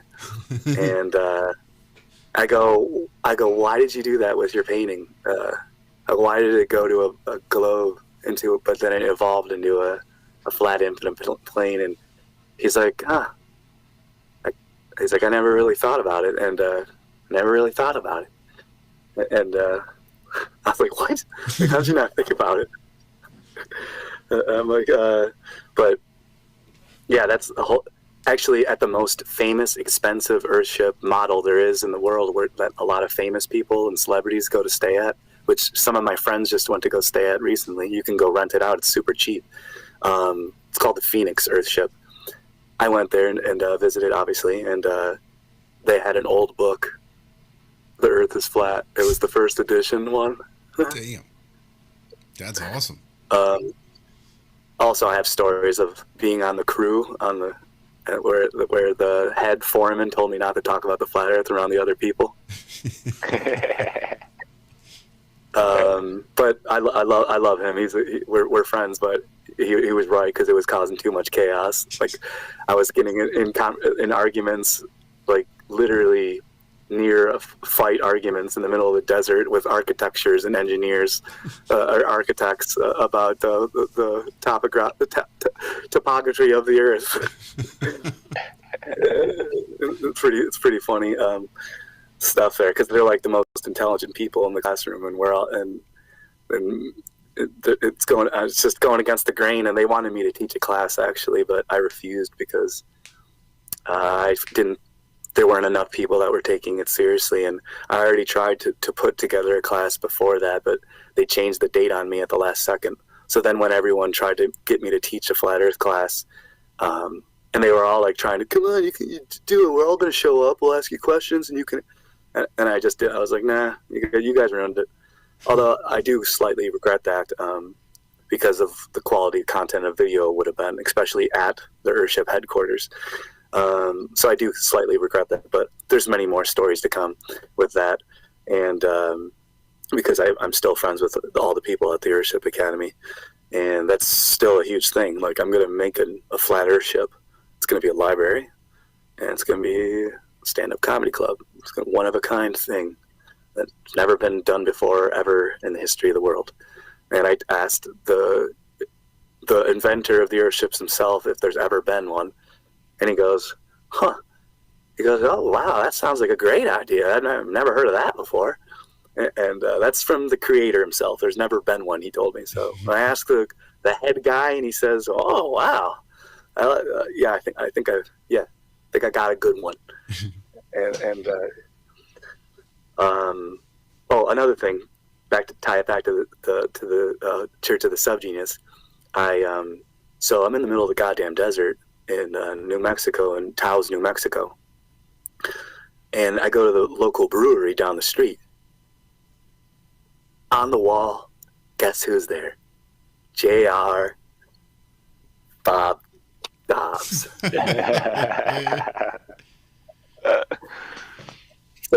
So recently I went to a bar down in Buffalo, which, by the way, is ton of Freemason stuff and Shriner stuff, and Nikola Tesla and Mark Twain spent a lot of time here, and they were friends, if you recall. Although there's stories that they played one another, or Mark Twain was actually Tesla, and it was just another one of his characters that he created. And that's another story for another day. And Mark Twain spent a lot of time in Buffalo, where I'm from, and there's tons of Tartarian evidence here in Buffalo, and like tons. It's ridiculous. There's like half of the buildings are underground. They're just poking out. You can tell all the windows are all flooded over. I'm like, yeah, it's all over. There's evidence everywhere. And so I went to a bar recently with one of my friends who's a Marine, and we look on the wall. By the way, I've been to this bar a million times. Not a million times, a dozen or two times. And we look on the wall. Guess what's on the wall right to the left as soon as you walk in? That piece of art that you chose as your thumbnail. And this was about 2 weeks ago. And it was called The Pink. And it's one of the oldest bars in Buffalo. And lo and behold, so that means it's, well, at least dive bars. Although that's horribly untrue, because there's been dive bars in Buffalo since the 40s and the 50s and before that. But although that word dive bar, I don't know, that seems like a jazz thing. But anyway, like 40s. So that's just, it's so bizarre how it's everywhere. It's like always there. And I show my buddy, I'm like, it's like, what is that? Why did it follow me to the desert in New Mexico? Why did it follow me back here? Why do I find my family members through this place? Why now are they working against me? And why now am I working against them?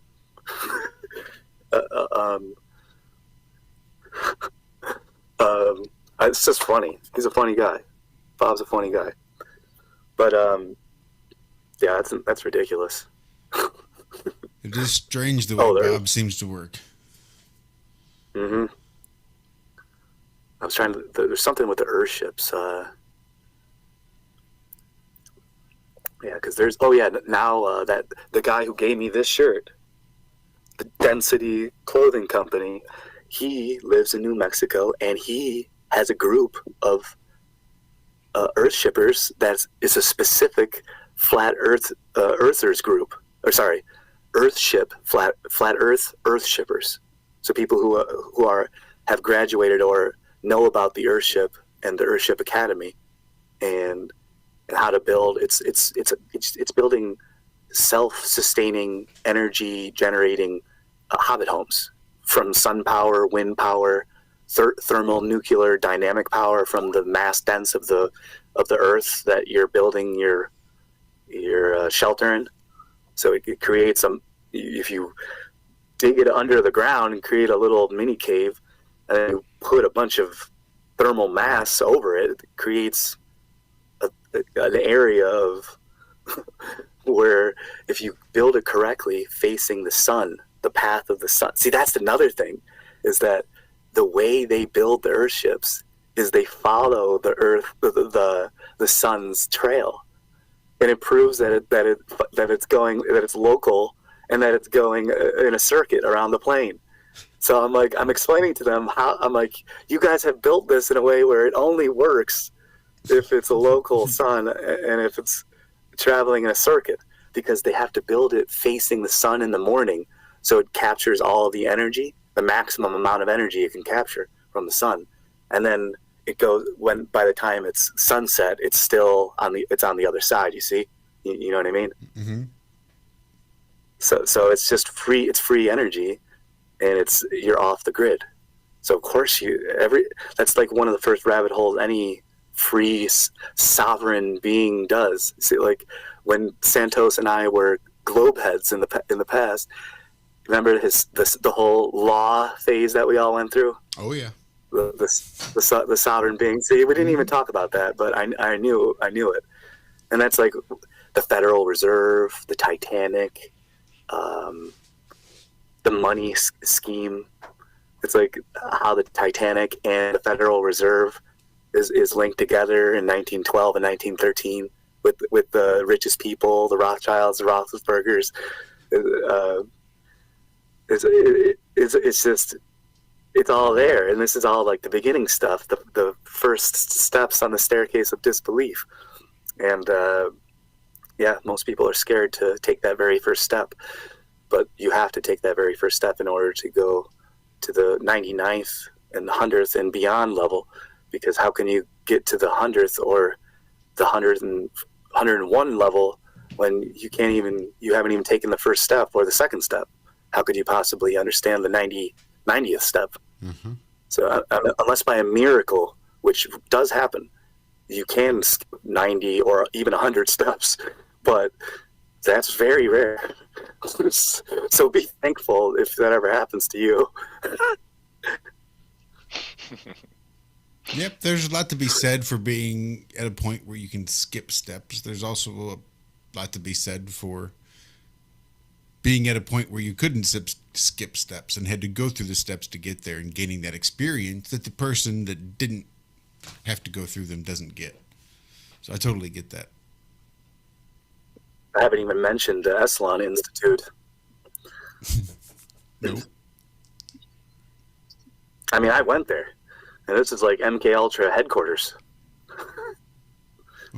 What were you So doing I'm like, there? well, I call myself an investigative journalist. So time to go see what's going on. Oh, well, let's just say some fucking crazy shit happened, and I also found out that Hunter S. Thompson, yeah, he got into some trouble there too, where he almost got thrown over a cliff by a bunch of gay dudes, and because he was like a special enforcer, a gatekeeper, literally, and he was walking around with a whip, a rifle, and in the early '60s, there was a new, like, I guess, homosexual rave going on, and they were just like going everywhere, and they didn't want them to be having orgies in the baths, in the public baths, and with paid people there, and so they sent Hunter S. Thompson to go shoo them away. The group of, probably a gang of gays, they would, and so that he went there with a whip and his revolver, and then they beat the shit out of him and almost threw him off a cliff that I myself was in an incident with, the same place. I'm not going to even get into that, but then he went back there the next day with a couple of Rottweilers and chased them away. I've watched some videos of him. Like, that guy is a nut, man. He loves shooting guns. And well, yeah, that's what happens when you get the shit beaten out of you by the Hells Angels and people at Esalen Institute. You get set up by politicians. Damn sure you're going to carry some guns around. Yeah, I was watching somebody. Beat the shit out of you. He invited somebody over to his place to go shoot guns and this and that, and yeah, he was a character for sure. Johnny Interesting guy. Studied with him in person with his to study for his role for method acting and Fear and Loathing. He mentions. Did you ever see Bill Murray? Do you remember the one where the buffalo roam? I think it was. Yeah. I have that book. Yeah, Bill Murray did the Hunter S. Thompson in that movie. Yeah, he did it. Yeah, he did it first, which is also very good too. It's underrated. Very underrated. I think Peter Boyle was his lawyer. He played, what was his name, Gonzo? Yeah, Gonzo comedian. Oh, never mind. Yeah, his attorney. Yeah, his attorney. Yeah. As your attorney, I advise you to take 2 of the pills out of the yellow vial. Yeah. Remember that one scene where they mentioned adrenochrome, and remember that shit? Oh yeah. Mm-hmm. He knows some Satanists. Yeah. See, that's what happens. You start meeting these people, and you're like, oh, and you're like, oh, there really are crazy fucking murdering people out there that you don't want to meet. And I'm like, oh, I get why people are scared sometimes. I'm like, but when you know the omniverse has got your back, you don't got to be scared. And that's why I put myself in dangerous situations sometimes. But like you said earlier, what doesn't kill you makes you stronger. Unless you have a degenerative disease, then it makes you weaker till you die. Like my friend Michael Lear, who had to retire from comedy this past week from his ALS. Yeah, I'd love to have one last interview with him, talking about the shape of the Earth before he passes on to the next plane. Because it would be funny, the shit he would be saying. I would reach out to him. He wouldn't be, holding back. That's for sure. You would get his. I mean, he was already hard to listen to, but that was the beauteous part of it. Like I love that about certain comedians, that they force you to listen to you, and like, even if you're not that funny, or even if you're not even making that much sense, or even if you have ALS and you can barely speak, and but like, you still can do it, and he's a legend. Just to be able to go. Injured Dice Clay. Treat yourself to some Michael Lear, Injured Dice Clay. Oh!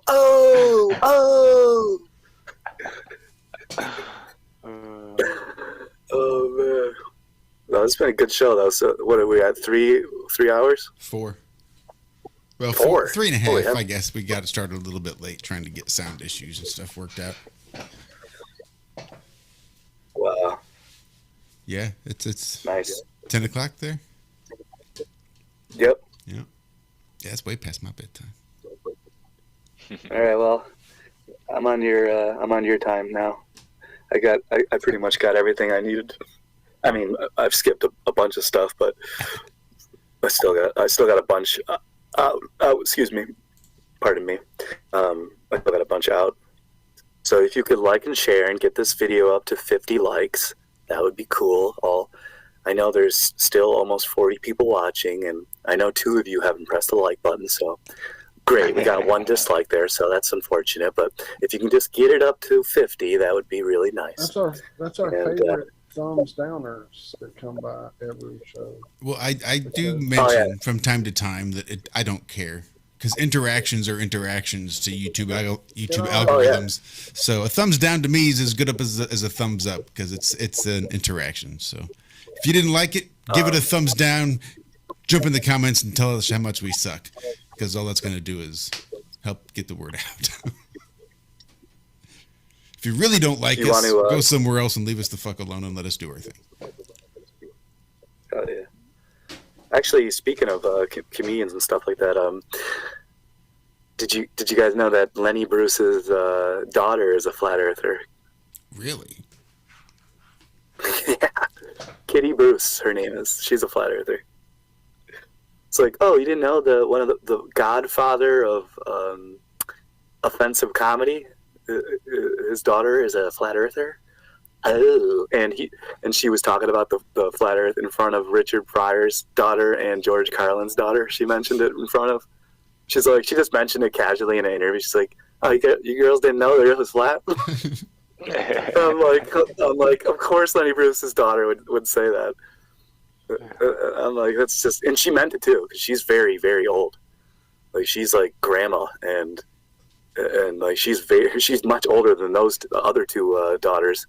Like, it's freaking Lenny Bruce. This dude was pretending to be he stole a priest outfit from his church, and he went door to door and pretended to be somebody who collects charity for a leper colony. That's how Lenny Bruce that started his career, by the way, going door to door, stealing people's money, and because they were donating it to a false cause, but he was just taking the money and then going to a different state for a leper colony. And then George Carlin got arrested with him. George Carlin like purposely went into a cop car when Lenny Bruce after he got arrested by cops after one of his shows. And so George Carlin hopped in the back of the cop car. He was in one of the famous photos of him getting arrested after one of his comedy shows. And he just did it because Lenny Bruce was his idol. I just think that's awesome. That is awesome. And I just think it's awesome that Lenny Bruce's daughter mentioned the flat earth in front of these other legends of comedy's daughters. It's just amazing how everything is just... Oh, by the way, it all comes full circle because you want to know who George Carlin credited for everything that he's ever said on stage? He said, I'll tell you more. This is a direct quote from George Carlin, which ties it back to the Church of the SubGenius, by the way. This is a direct quote from George Carlin. He said, I've learned more from Robert Anton Wilson than I have any other source. And Robert Anton Wilson co-founded the Church of the SubGenius. Wow. So, praise Bob. Guess what? George Carlin, praise Bob. Robert Anton Wilson, Bob. That means Bob. Yeah, but George Carlin was telling truth. By the way, Robert Anton Wilson is my favorite author, and that's what his name is Pope Bob. Like that's old Bob. But yeah, Robert Anton Wilson is my favorite author of all time. I suggest you read any of his books, specifically the Illuminatus trilogy, Cosmic Trigger, Quantum Psychology, Schrodinger's Cats trilogy, which is one of the greatest stories ever told. And yeah, Intelligence Increase, Smile. Build Earthships. Learn what Earthships are. Don't be afraid to speak your voice. Say whatever the hell you want. Don't be afraid of dying. No, it's okay. Figure out how to die properly. Can I revise that a little bit? Because it's scary. It's okay to be afraid when you speak your voice. It's okay if your knees are shaking and your voice is shaking and it's breaking and it's hard to catch your breath because your anxiety's up and you don't really feel comfortable because you're not used to a society where people are allowed to stand up for themselves. It's okay to be scared because that can be a scary, uncomfortable situation the first few times you do it. But do it. Get your voice out there. Do it with... Raise your voice with the shaky knees. Do it with the fear, because that's what bravery is. It's not a lack of fear. It's being able to act regardless of that fear. Because the fear is going to be there. Your new situations, scary situations can be frightening and uncomfortable, but that doesn't mean you don't do it. You got to get out there outside your comfort zone. You got to be able to stand up and speak up for yourself. What I hear recently, if you don't even know what it is you want, how can you even ask for it? Well said. And if you don't know how to use your voice, how can you even ask for it? Sorry, I didn't mean to interrupt you, Dan. Go right ahead. Yeah, as Terrence McKenna once said, if you don't have a plan, you become a part of somebody else's plan. That's pretty good. That's pretty good, Terrence. Robert Anton Wilson said, you should consider yourself, you and your own friends, a part of a vast conspiracy that is taking over the world. That is the Illuminati. That is the conspiracy. We are the ones taking over. Actually, one of my early videos was actually I changed my channel name to Flat Earth Illuminati just to piss people off, and then I met Jake Gibson, Flat Earth Asshole, in real life, and he was even freaking out about it. He's like, dude, I can't be coming on your shit and you're having that, and I'm like, dude, you're such a fucking paranoid asshole, and And so, but he eventually obviously went on, but he did also go on to stealing $275 from me. Damn. I bailed him out. I towed his car out of the lot, and I even paid for the Uber along the way there. I fed his dog. I fed him. I gave him all the good stuff, that all the treats that you'd give a guest, and you want a good host to give you. Mm-hmm. And he's like, yeah, dude, I'm going across, I'm doing my, remember his sex and drug store without doing any science experiments tour. and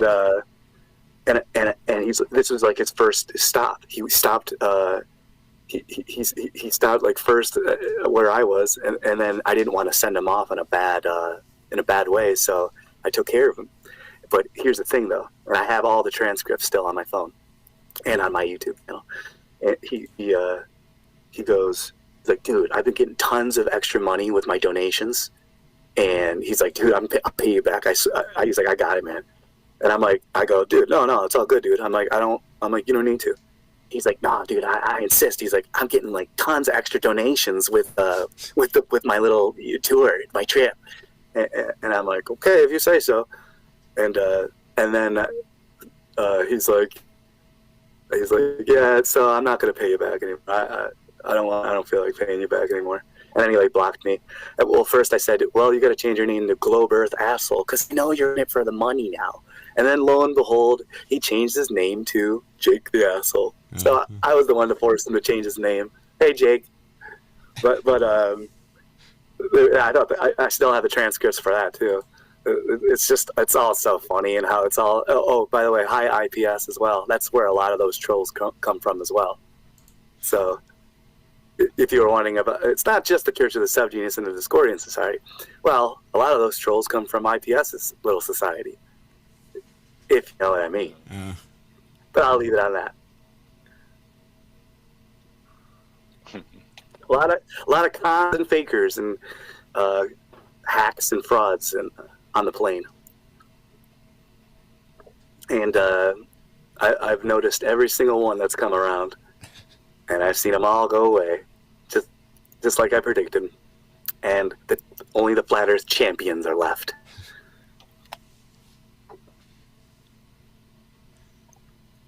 Copyright 2021.